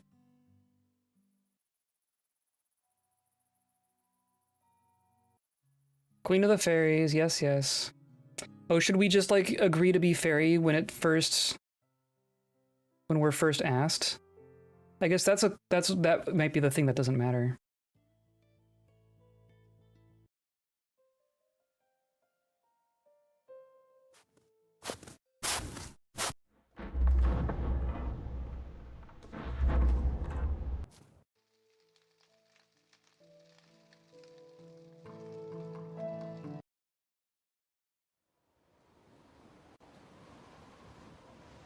And then, yes. Here we go. I found it. We didn't get a choice in that. Oh, okay. With one swift motion, I reach up and place the crown on my head. It fits That's right, yeah. So perfectly. she's The queen moment now. it touches my head altogether, they sound like a forest. I shut my eyes as I feel a tingling sensation. Okay, so this is all the same.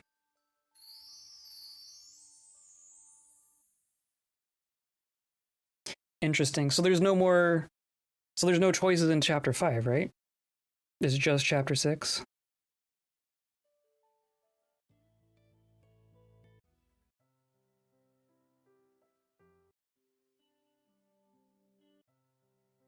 The really fast blinking.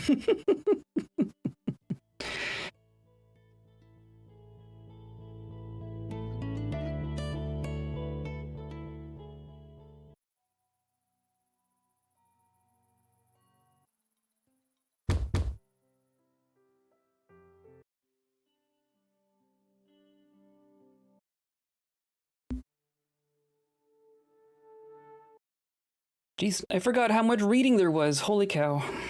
I wonder how many, like, words long the story is.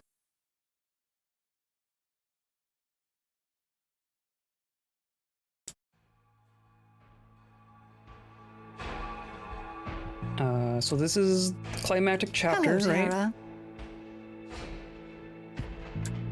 Tara and Evelyn in the church. Oh, hey! They're gonna come for me, you know. It's always such a nice feeling to return here. I don't know. I'm digging the ambience. I'm about to die.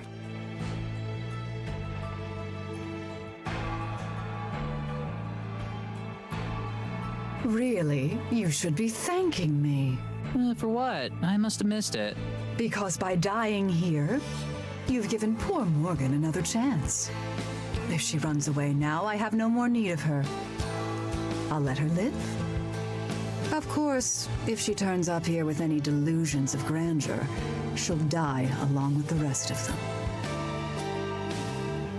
A chill runs up my spine. I feel like, wasn't there... Can you link the... I guess post the flowchart in Discord or something? I want to take a look at it now. You really don't feel anything, do you? You raised her, you lived with her, and even after all that... It's there already. Finally! You get something right. I don't feel anything for her. You got something wrong, too. Pay for this. I see.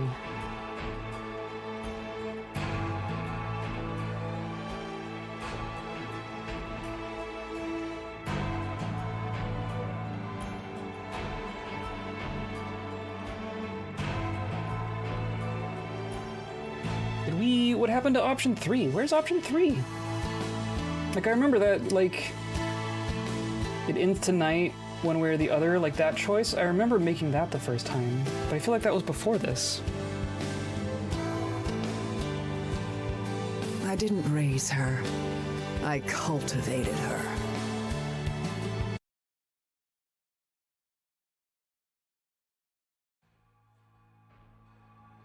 I'm going to fucking kill her if she hurts Tara. Tara will be fine. She's tough. Besides, we've got a plan, right? Right. Are you sure you want to go? Of course not. I'm just... Me too. We'll be...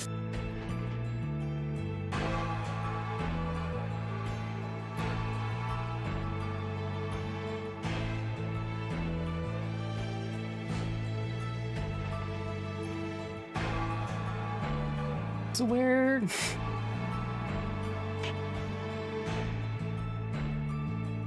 Are you sure you don't want me to just take you to the church? I could have us there in a second. I know, but she can't know about your powers yet. If we arrive too fast, then Evelyn will know something's up. Right. We have to wait until her soul is out of its body. That's when we'll send the signal. Do you know how long that'll last? Like, how long it'll be exposed? I have no idea. You hope?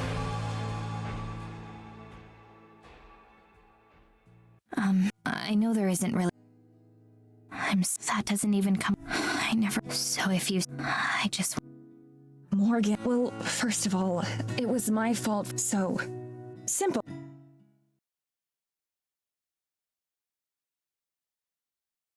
There we go. Okay. There it is. So I'm gonna save, right? Blam. Can we still get both endings from here? Maybe that's the better question. So we did. There's nothing we can do. I have to keep her strong. And there's nothing we can do. Okay, so yeah, each of these 3 options go to the 3 different endings. Interesting. So we did, you are right? Yeah, so we did this. So one way or another, it ends tonight will give us bad ending number 1. I don't know which of the 2 endings, the 2 bad endings is the worst one.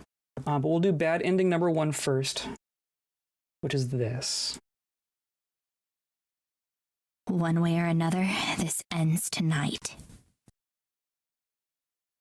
Opened up all 3 paths again. Weird. Weird. I don't care what it takes. Evelyn will be stopped. Tara and I will leave for the life we talked about, that I've dreamed about for so long. I'm going to protect my legacy. I'm not going to let her hurt anyone else. Maddie and Abigail smile weakly. I wonder how it must appear to them. At first, Maddie thought I was crazy. Even if she accepted my apology, I wonder if her opinion has changed. It doesn't matter what she thinks, though. All that matters is getting out of here alive. I'll see you too soon. I don't waste any more time talking. I set off for the church.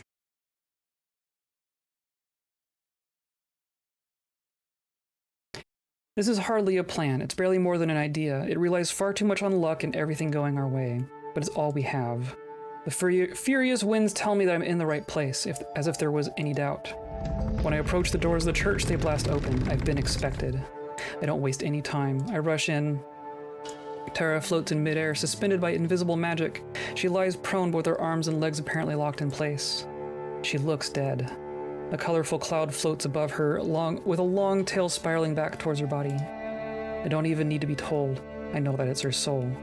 It thrashes about as much as a cloud can, but it's seemingly locked out. Below, Evelyn stands hunched with her back to me.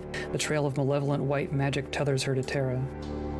Moonlight pours through the window behind them, piercing Tara and illuminating Evelyn. When she hears me enter, she stands up straight, her back cracking obscenely. She's disgusting. Morgan. You came. Her voice isn't the voice I know. It's raspy and inhuman. I knew you would. You always do. Her body spasms and twitches as if electrified. Of course I came. You're not taking Tara. You're not taking anyone else ever again. She laughs, but it sounds like a choke. Do you know how many times I've heard that before? Countless. And yet, here we are. Predictable. You humans always are. Curiously so. You have all this freedom, but you don't know how to use it. Pity, pity, pity, pity. Soon I'll have taken the body of your friend, and you will be dead, and I will be far, far gone. You see, I've grown tired of playing pretend out here in the woods. I've decided it's time for something new, and Tara is going to give that to me. You'll still be a pretender. Evelyn seems to notice Gelidor for the first time. You. So, you're here too. Fitting. She points imperiously at Gelidor and the stone walls of the church rumble in response. I can tell. You're still no queen. No more than that brat who stands beside you. You're still powerless. They did quite a good job with Evelyn, I must say. Tell me. Who's the pretender now? There's a brick, You're dodges. just as pitiful as she is. What did she think you could do? How did you think you had any chance? Or is it just human nature to try? Yes. The moon. Have to stop her. Something's protecting her. Inch by inch, I keep moving. Pulsing ball of magic starts to form in front of Evelyn, and she focuses intently on it. The light from the moon falls directly on her. Her skin reacts to it, bubbling and boiling like hot wax. It must be agonizing, but she doesn't react. Maybe she's beyond pain. Geladura leaps out of my arms, making her own way beside me. Her breathing is ragged and labored. Neither of us waste energy on more words. I don't know what I'll do if I reach Evelyn. I just know that I can't sit still. The coalescing ball of magical energy continues to grow and grow, taking on a sinister dark hue, the color of a moonless night, the color of an empty void. It starts to spin, crackle, and shimmer. That's when I realize this isn't for the soul transfer. It's too strong, too unstable. Bleh. A tendril of malevolent energy suddenly shoots out straight towards me. It moves too fast for me to react. It pierces me like an arrow. Godless, fiery pain burns through my veins. My whole body stiffens, refusing to move. I can't even cry out. Each individual atom of my body feels like it's being tortured, like a burning needle is being driven through them. I want to scream. I want some sort of release, but I'm not even granted that mercy. Behind the pain, there's a rising, mounting horror. I'm going to die here after all, aren't I? My vision starts to go black. I welcome oblivion, and at least then I won't have to hunt and hurt anymore. I try to move my eyes to fixate on Tara. If I'm going to die, I at least want my last sight to be of her, even like this. I can't even imagine that. All I see is Evelyn. She says something, her lips moving, but I'm deaf to it. All I can hear is a deep, resonating sound in my ears, like some perverse bell toll. Then Evelyn's eyes go wide, wider than before. So this part still happens. Interesting. Interesting. Okay, so, yep, Evelyn's gone. Morgan, are you all right? I think so. I feel fine, actually. What happened to Evelyn? She looks at the I'm paw. afraid that I Yes. panicked and I sent the signal to Madison. I tried to help you, but I couldn't. My own power is still weak. Not nearly enough to match Evelyn's.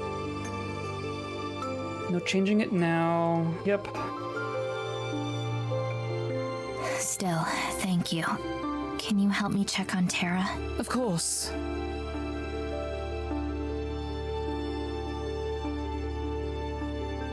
Please be okay. And-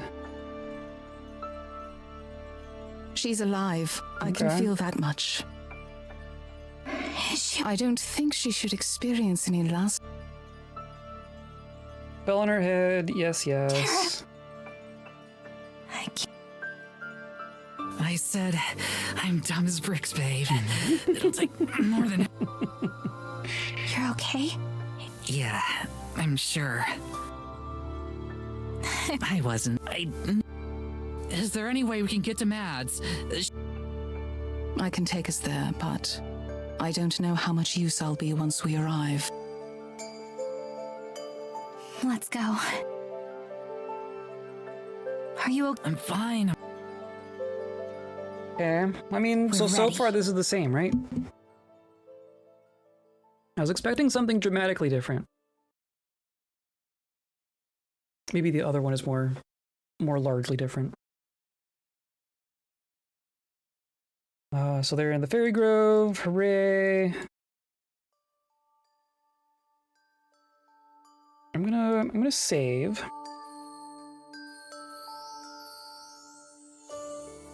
Sometimes the skip will stop when there's new stuff. We'll see if it actually does that.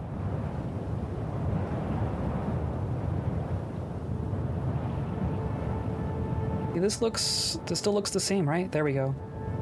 If I run for Evelyn, she might hurt Tara before I can get there. Well, let's see, where are we?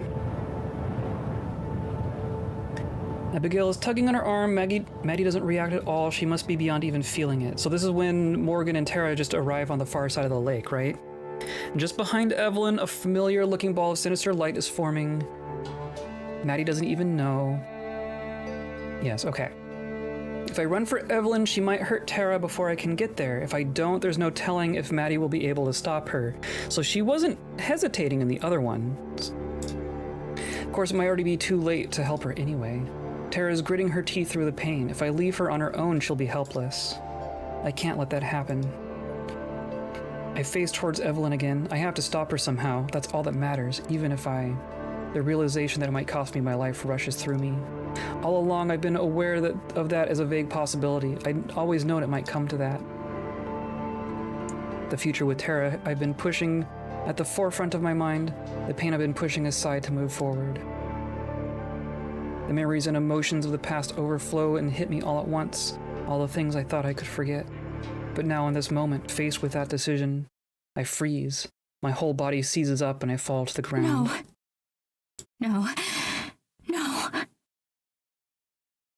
Yeah, that's bad. Not here, not now. I can't afford to be paralyzed like this right now. But the cracks of my psyche freeze over and hold, and the curse within me grips my every muscle.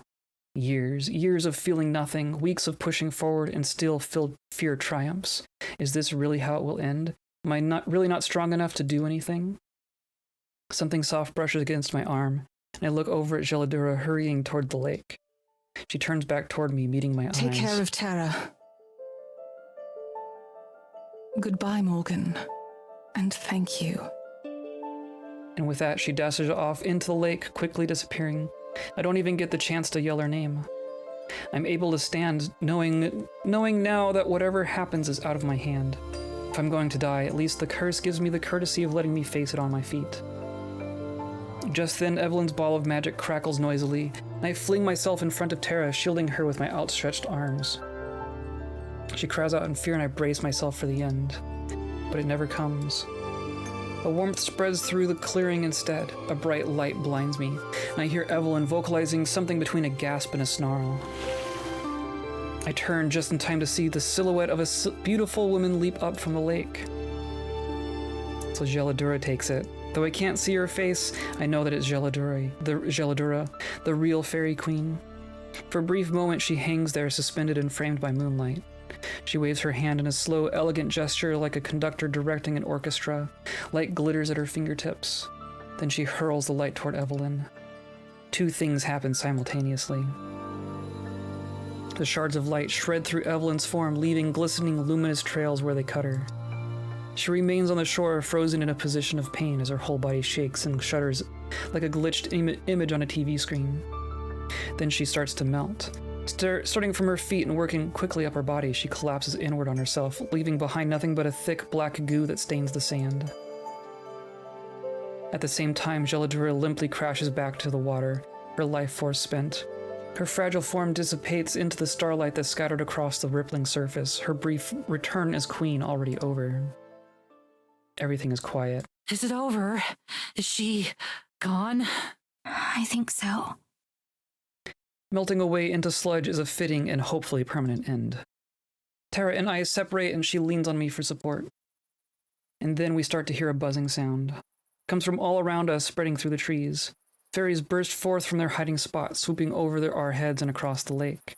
They don't pay attention to Terra and I, nor to Geladura's sacrifice. Instead, they flock straight to Maddie and Abigail, forming a thick cloud over their heads. I'm sorry, Geladura. So now Maddie is forest queen, or fairy queen forever? I push thoughts about her in the back for now. I help Terra over to where our friends are and as quickly as we can manage. Maddie looks distraught while Abigail tries in vain to comfort her. As we get closer, I'm able to hear just what the fairies are saying. Our queen! Our queen! They chant the phrase over and over. Like, oh god. This is the bad ending. I feel nauseous as I realize the consequences of what happened. Without Geladura, there's no fairy queen to take Maddie's place. By her own agreement, she has to stay here. Forever. It wasn't supposed to be like this. Just Terra and me, without Maddie and Abigail. And it's my fault. Something changed about the fairies' magic the instant Geladura and Evelyn died.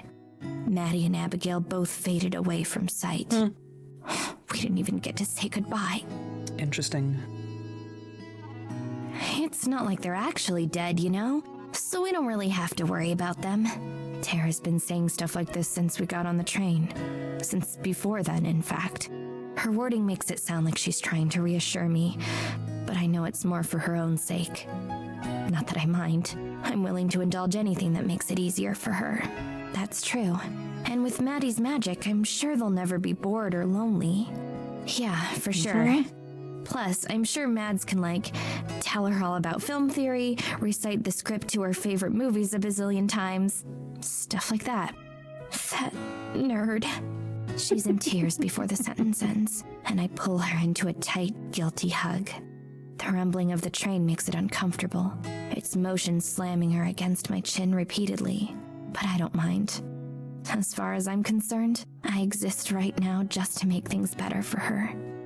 As much as I can, no matter how inadequate. We haven't talked about what we'll do when we get back. The prospect of a future together is equal parts bright and ominous. I know we'll get through it, together. But I also know how hard it will be. Still, we've been through worse. Much worse. Everything I own is here in this train car. The belongings that I wanted to take with me fit in a suitcase. I didn't say goodbye to anyone. I'm sure the village will be lost for a while without Evelyn, as they recover from her influence. But just like the rest of us, they'll be better off in the long run. We left most of Maddie's things behind, just in case she comes back for them, Tara explained. Sure. We also left 2 train tickets on the table in the cabin. Tara had printed 4 before we had even reunited with them, just in case. For so many years, I dreamed of a train ride like this. A one-way trip out of Eisenfeld and towards a new life. There are still hours to go before we get to the city, and then hours of waiting for our flight, and then hours to be spent in the sky. I wish I could sleep through them all. Neither Tara nor I got any rest last night, even though we tried. We just spent the whole time tossing and turning. In my mind's eye, I kept replaying those final moments, as I hesitated, and as Jayladora sacrificed herself. It was only due to the rippling moonlight that she was able to stop Evelyn, to save Tara and I. If I had done something differently, then I'm sure it wouldn't have ended that way. Maddie and Abigail could be here on the train with us. Jayladora back with the fairies. The game telling you, this is a bad ending, go back and try differently. Except this is real life. My choices brought us to this point, and now we have to live with them. All I can do now is make the best of what we have left. Even if it takes years, I know that we can heal. Together. I'm looking forward to that day. I'll become the kind of person that Tara deserves. Wow, yeah. Bad ending. Fair. So that's not, so I can see what you say. I imagine the other one's the worst one, right? They're all still alive except for Jayladora, which is sad.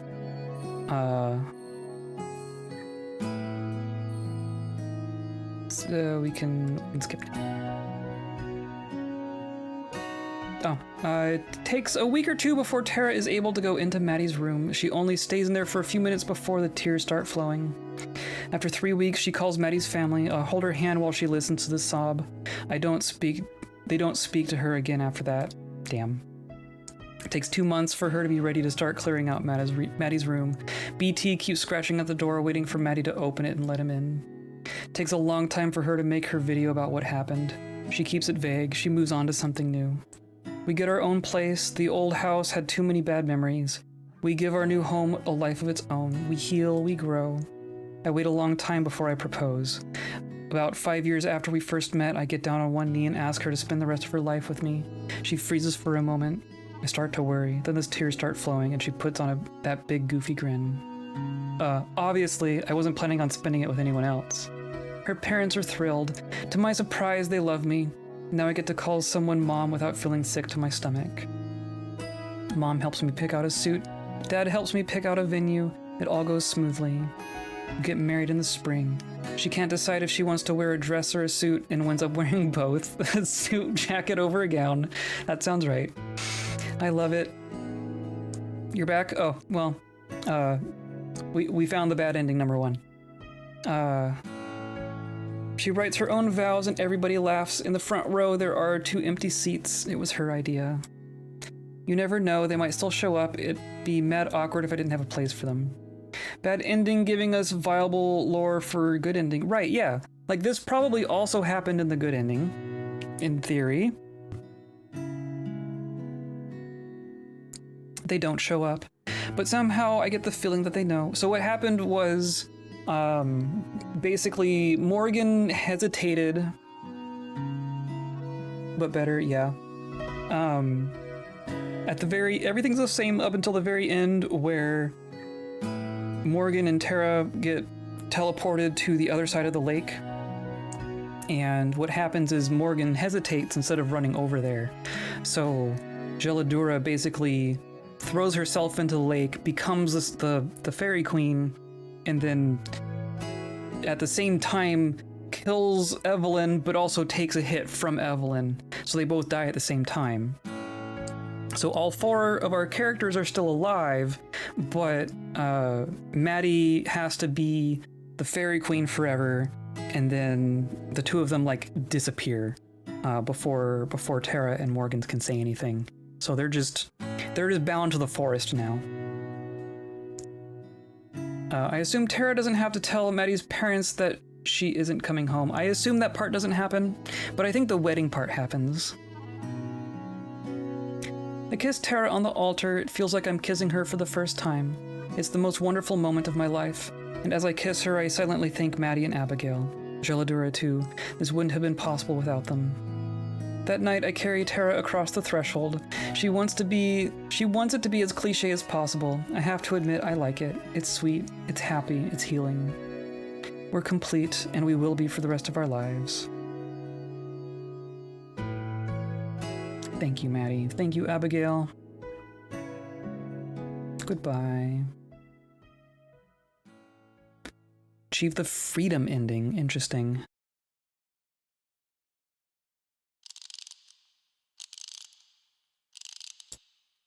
Okay, so then we can go back, right?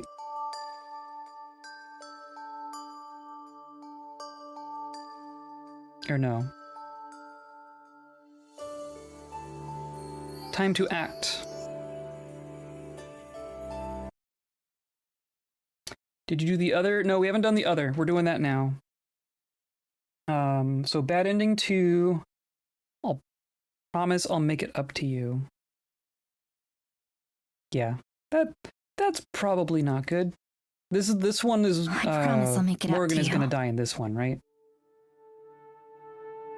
Glad that even in the bad ending they still came around to a positive, even if we know it could have been better. Yeah, like that's still a sweet ending, right? I feel like if I got that ending first, I would be sad that it could have been better, but I wouldn't have been like too upset, right? It's still, there is a happiness to it. It's just obviously not what they wanted. I'll make sure you get home safe. I'm not going to let any of them get hurt again. I promise that to them and to myself. Maddie nods. I trust you. Thank you. At this point, it might be more than I deserve. I'm grateful for their kindness. I turn and face the direction of the church. Now it's time I'll to see keep you at the moving. fairy clearing, where all this will end. Not gonna lie, I'm struggling with this. I just want happy. Well, canonically, we got the happy ending, right? We made our decisions, we made our choices, and we got the happy ending.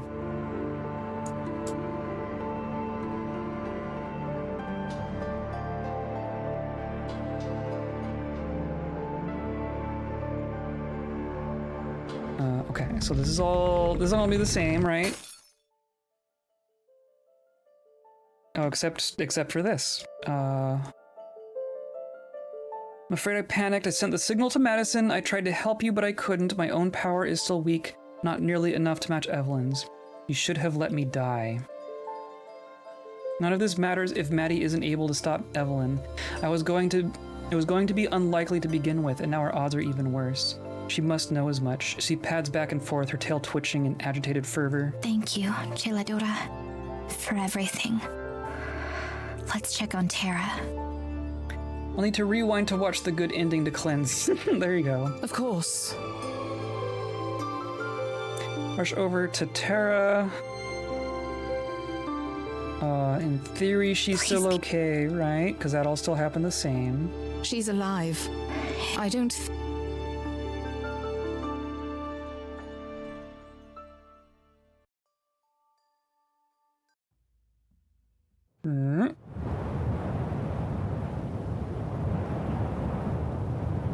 And okay. Jeez. So most of it stays the same. It's really just some really, really important bits that change. I look back to Tara, who scowls at her foot. She tries to move, so the same spot, they just came back onto the other side of the lake. My thoughts feel like a fog pressing against the horror before me and numbing me. For once, the numbness fills me with a sense of peace and of purpose. I know what I have to do. I kneel down in front of Tara, taking her hands in mine. She looks up, curious with a question on her lips, but I don't give her time to ask it. Tara, thank you for everything. Well, she does have a full Really, moon shirt. I mean it. Everything. For once, my being bed with words is a strength here. Confusion flashes across her face, but she doesn't interrupt. She searches my feelings as I continue speaking. I love you. I really do. I'm sorry for everything that's happened. I hope that you'll be happy. Wait, what are you... But I'm already walking away. I made a promise. I can't even face her as I say it. I choke on the words and my tears that I don't even try to fight. Geladora reaches a paw out toward me as I pass by, but I continue walking. Thank you, Geladora, for everything as well. No, I can fix For it. the years you kept me company. I turn and face them both for one last time. Goodbye. And then I run towards Maddie and Evelyn. It would have been nice to leave. The prospect of a life with Tara, even if only a distant dream, was better than anything else Eisenfeld had to offer me. But it was always just that. It was always just a dream. And it's time to wake up now. I'm not surprised that it's come to this. In my heart of hearts, I think I always knew that it would. There's no way I'm going to let her win this time, though. I force myself to ignore Tara's screams of protest behind me. I wish that there was another way, but there wasn't. There isn't. There are at least two other ways. Somehow I feel lighter and more free than I ever have as I race toward Evelyn. She bristles with moonlight energy, gorging herself nearly until she explodes. I just need to push her over that point. Abigail sees me coming and says something, but the words don't even register in my head. For just 1 second I pause, only a few meters away from Evelyn, who looks surprised to see me. My last regret is that I don't have time to tell her how much I hate her. I hope she can see it in my eyes as I gather my strength for one last sprint, launching myself at her. Her eyes go wide as we crash into the waters of the lake together.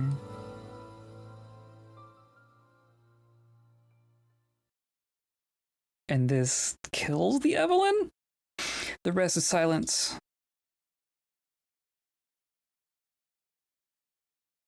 Interesting.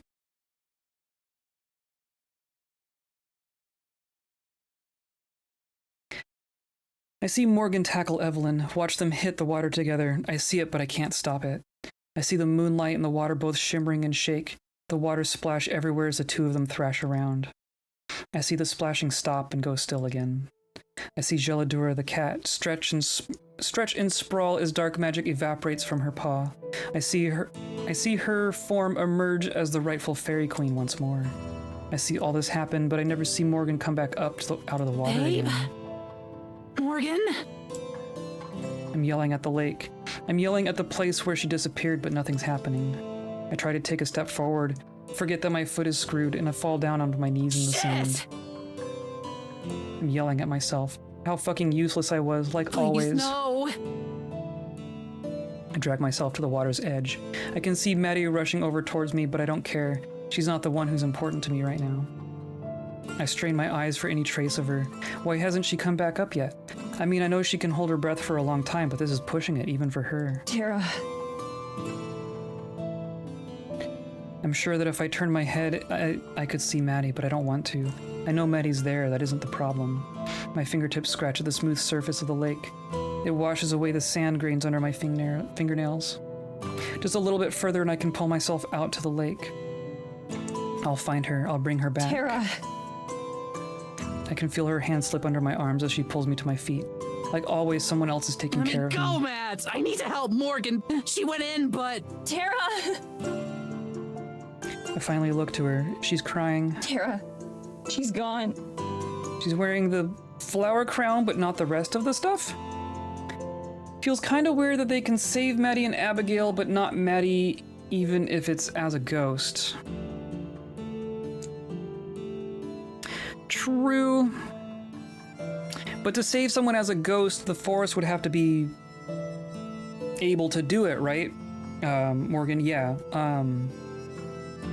Like, Evelyn has crippled the forest at this point, so I don't think it has the energy to make someone a ghost. That's my interpretation. Who knows what Geladura can do, though? I don't want to believe her. It can't be true. Not after all we went through. You're wrong! She can't be gone. We were supposed to go home together. She was supposed to come back with us. She was supposed to... All the things that we're supposed to do come to mind at once, even as I try to push them away. I collapse into Maddie's arms, sobbing. She hugs me tightly. I can feel her own tears dripping down onto the back of my neck. I'm sorry. I'm so sorry. I'm happy for them. I really am. I think Mads has tried to hide it from me. I can hear the smiles and excitement in her voice, even when they don't show up on her face. And the way she looks at Abby, the way they hold hands. She's just really delicate in a way I've never seen her before. The change is obvious. I've got to be supportive, right? Any good friend would be. It's just... Our last few days in Eisenfeld feel like they're gone in an instant. I guess I'm also kind of zoned out during them. It's hard to describe, but none of it feels real. It's like I'm watching myself in one of my own videos.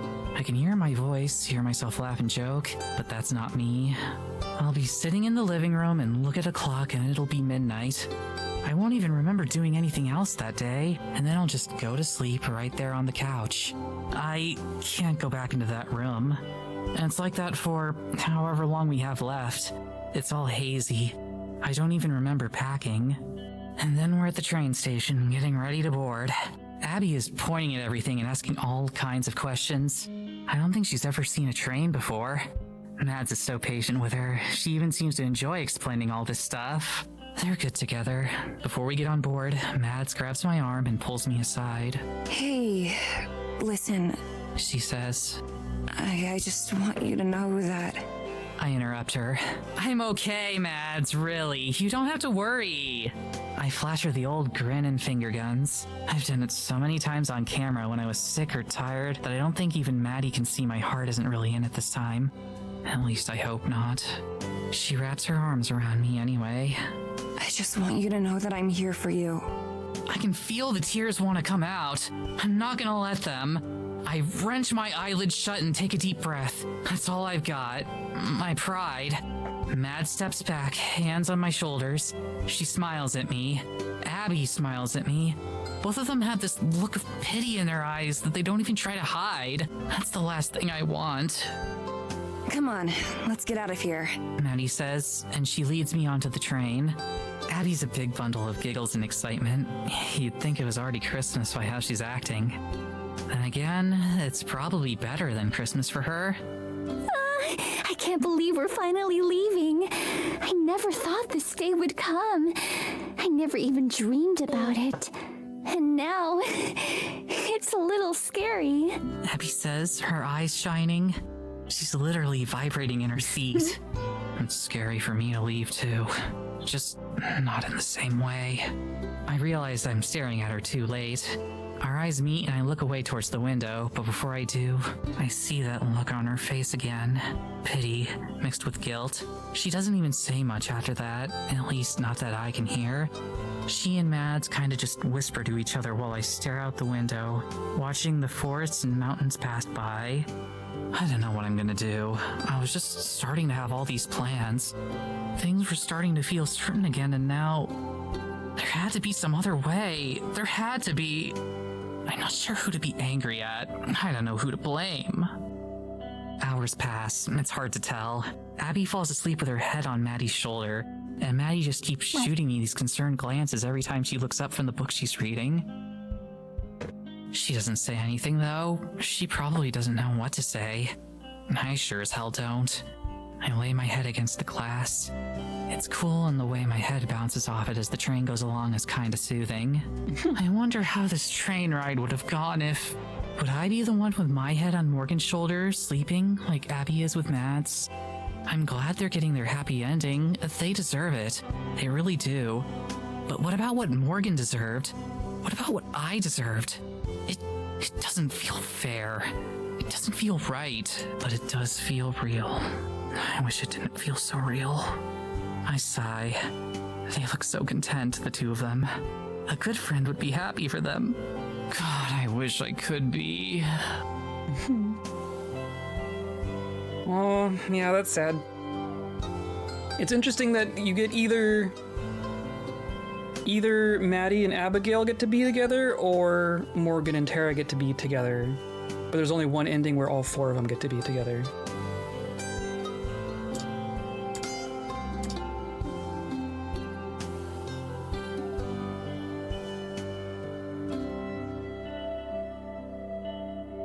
Stepping foot in our apartment again elicits a strange mix of emotions. There's the relief of being home and the elation of having Abigail here with me.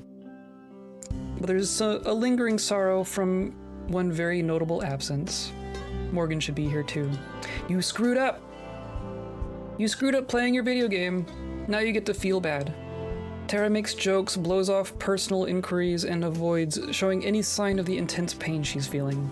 I have to imagine she's furious with me too. Everything I say to her is met with hesitation before she responds. She hasn't looked me in the eye for days. She told me she doesn't blame me, but how could she not? We all know that I could have changed this. When the time came to act, I froze and Morgan paid for it. I don't know that that's true, though. You can assume Abby and Maddie are happy enough, but Morgan separate from her only family, and Tara and Maddie from best friends, yeah.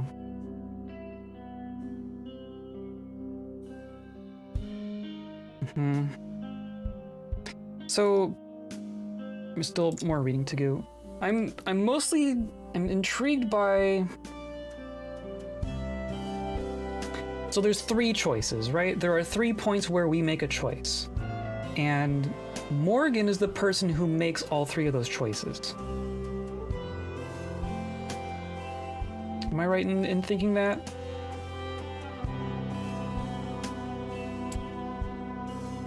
Really, I think... This one obviously sucks because Morgan is dead. You're right. Yeah, it strikes me that the way that the story ends is almost entirely down to how Morgan goes about it and thinks about things. Like, we didn't even make any choices about what we do. We got choices about how to respond to situations and what to say in certain situations, right? A lot of this is how Morgan progresses it and embraces her friends. I think that's entirely it. I think it's entirely Morgan.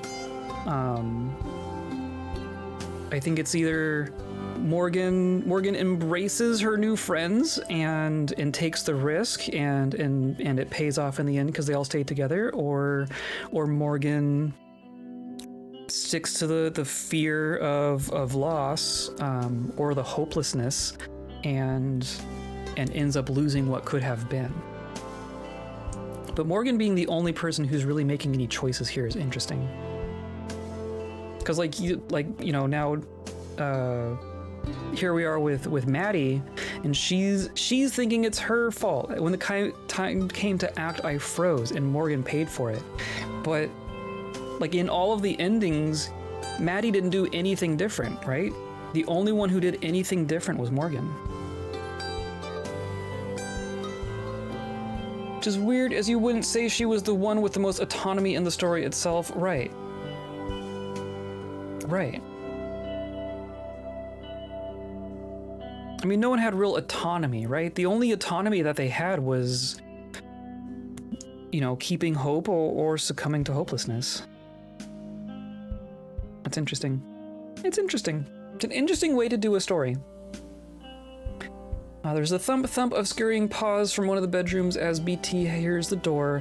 Both Tara and I smile as we watch the cat bolt down the hall towards us. I can't help but think of Geladura, and I'm sure Tara can't either. Still, Tara kneels down and BT leaps into her arms, nuzzling at her face as she tries to kiss his head. Also, Geladura is just still a cat in this ending? Is that the implication? Except that Maddie wouldn't have been able to come home if the Fairy Queen wasn't there, right? So clearly Geladura must have figured it out. We just don't get to see that. I missed you too, buddy. It's good to see you again. She places him back on the ground and he makes his way over to me, purring and whining between my legs. I let him show his affection for a minute before he stops and looks up at Abigail. He's normally not great around new people, but I told her to brace for the cold shoulder. Hopefully she's not too disappointed after spending so many years making friends with forest animals. Oh, hello, you must be BT. Aren't you the cutest little thing? Abigail kneels down on the ground. Rather than hiss, he licks her face instead. It seems her affinity for animals wasn't left behind in the forest. Meanwhile, Tara drops her bags and passes us by. Hey, you guys have fun with the boy. I'm gonna head up to my room. I want to say something. I need to say something, but words fail me. There's nothing I can say or do that I haven't already. I watch her go, feeling like with each step the gulf grows between us. I give Abigail a tour of the place. Show her our room, the kitchen, the living room. I explain each modern appliance and convenience, and she listens intently. I pause outside Tara's closed bedroom door, wondering if I should knock. I don't. We return to the living room and settle down on the couch. Abigail's gaze sweeps over everything, and I know she's bursting with questions to ask, but she keeps them all inside for now. For now, it's just the two of us finding solace in each other. She doesn't blame you, you know. I turn my head to face Abigail. Wait, you can read minds too? You didn't tell me about that one. I'm not the only one who's easy to read, Madison. We both know you did everything you could. Even if it takes time for her to process it, I'm sure she's as aware of that as I am deep down. I might not know her that well, but I know she's a good person. You are too. Morgan gave her life so the three of us could survive. We should honor that gift, all of us. A thud behind me makes me jump as I whirl toward the stairs, half expecting Evelyn to jump out at us again. It's going to be a long time before I can shake that fear. But it's not her, of course. It's Tara back again. She reaches out for one of her suitcases, making faltering eye contact with us. I can tell she's still not sure how to feel, but the fact that she came back down here is a good sign, right? I want to reach out and offer some real help, but I know she has to do this at her own pace. Maybe if I just reach out a little. Hey, Abigail and I were going to maybe order some pizza for dinner. Do you want to order some for you too? We can get Hawaiian. She looks at me like I'm speaking another language. The awkward silence makes me immediately regret my offer. But after a moment, she smiles. It's small, only on her face for a moment, but it's real. The first one I've seen from her since we left Eisenfeld. You hate it when I order Hawaiian. The last time I did, you talked about how it was unnatural for 10 minutes straight. Is that a no? That fleeting smile widens, and this time it stays there. By my side, Abigail smiles too. Tara sniffles, and for a moment it looks like she's going to cry. But with a small cough, she suppresses it. Instead, she gives me a small nod. There's no way I'm missing out on a chance to make you experience the joy of pineapple on pizza. You're on. Having said her piece, Tara turns and heads back upstairs with her bag. I can tell the distance between us is going to take a long time to fully repair. But I know that as long as we're on the same team, we'll get through it. We've proven that time and time again. We all have our share of fears for the future and regrets toward the past. But we all have time to face them and to grow. Because that's the best way to honor Morgan's sacrifice.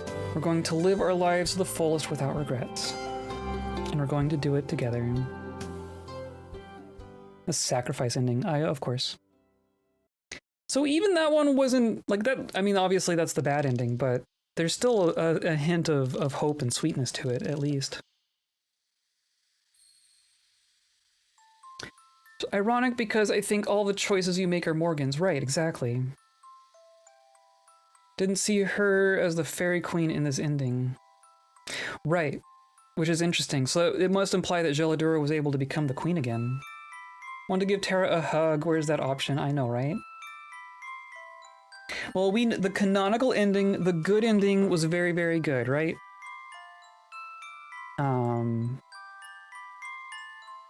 Are there more achievements? There's 2 achievements we didn't get. View the music gallery. Okay. Music. Achievements. We got every achievement, yes. Hooray! We have platinum to this game. Wow.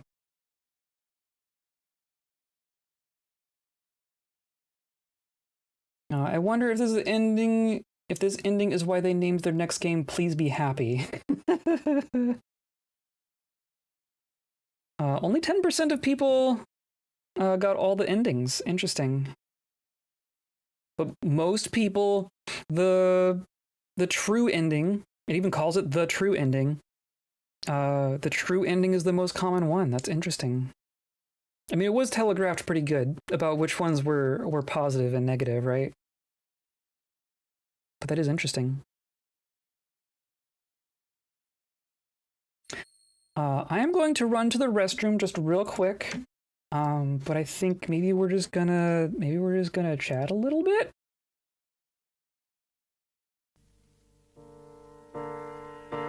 I don't know if there's point in starting up something else at this point, but I will be right back.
How's that?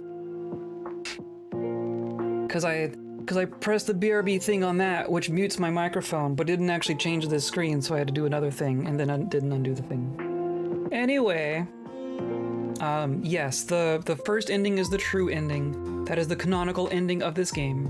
Slightly worried and silent. I am slightly worried. I'm always slightly worried.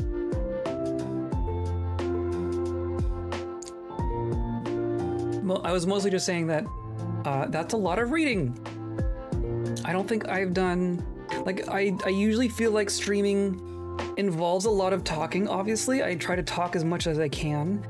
But, like, commentary over Dwarf Fortress pales in comparison to reading a visual novel. Holy cow, that's a lot. It's a lot. I just want everyone to be happy. It's my huge weakness. I know what you mean. Did a great job. Well, thank you. I hope that was enjoyable. I hope that was fun to listen to. Music's going. I have it all quiet on my end. There we go. It might be a little bit before we do another visual novel, but if you have another visual novel that you want us to play, then just nominate it in the Discord, and we'll put it on the list. Yeah. I think we're gonna do something simpler first, though. I've been thinking about going back to Dwarf Fortress. I think we're gonna circle back to Dwarf Fortress here sooner rather than later. I've been keeping an eye on adventure mode. There have been updates to adventure mode. Some of the options that we were missing on that first excursion have come back. Not all of them. There's a couple of features that I'm kind of looking for, and when they come back, I'll be you know, excited to hop back in. They have butchering back in, which is real important, so you can actually, you know, survive out in the wild. And they have the abilities menu back in there, which means you can use, like, when your creature has abilities, you can use them now, like necromancy features and things like that. So that's all working again. There's still a couple of other things that I'm looking out for. The main one is I would love for the quest log to be a thing, because then that means we can just, like, adventure through the world and take quests and help villagers and not have to, like, keep a pad of paper on the side to keep track of everything. In theory, the game is going to keep track of things for us, and we'll wait for that. I'm excited to see that. So yeah. But I think maybe we're going to start maybe another fortress sometime soon. I have some things I want to do in fortress mode. I'm still kind of brainstorming exactly what that is. But I have a project brewing in my head. So we're gonna come back to that at some point. I don't think that's gonna be what happens on this Saturday. Just for context, I will not be streaming next week. From like this, I'll be streaming this Saturday, but then Monday through the following Saturday, I'm gonna take off. For reasons. So yeah, so we'll have this Saturday, and then I'll have a week off, and then I'll come back. So I'm not gonna do anything too intense this Saturday. So I don't know, maybe a potion craft stream, maybe just a real chill one-off kind of a thing. I don't know. We'll do something on Monday or something on Saturday. And when I come back, maybe we'll load up to our fortress. Maybe we'll load up one of those other games on our list. I don't know. We'll see. Hope you enjoy it. I should. It's mostly just taking it easy kind of a thing. I'm not doing anything too special. I can explain it in the Discord. But I'll be around in Discord. I won't be off the grid or anything. So I'll be relaxing. I'll be taking it easy. Is what's going on. So I am looking forward to that. I'm definitely looking forward to that. And yeah, I know I could like load up potion craft for half an hour, but I think I'm gonna treat myself to an extra half hour of doing nothing. All right, I'm gonna go back to my crafting. Hop in the Discord if you want to see what I'm crafting. It's coming along quite nicely. The paint is drying. Gonna do some more work on it this evening, and hopefully it'll come together, and then that'll be fun too.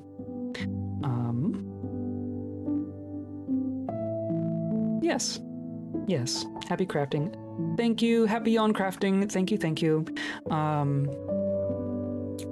Yeah, I feel weird not going for my full-time block, but also like I am the only person holding myself to that. So, you know, whatever, game's done. We have completed yet another video game. Thank you all for coming by with me and hanging out. I do appreciate y'all being here. Today's episode was brought to you by the moon. The moon! And by you clicking on buttons down there and helping me out and hanging out, enjoying the Discord and all that good stuff. Yeah, have a good Friday. Have a good rest of your week. Have a good weekend. Hug the people that you love and the cats that you love, and yeah, love conquers all. Love is magic, and hooray lesbians. Yes. So yes, I'll see you all around. Have a good rest of your week, and I hope you stay kind.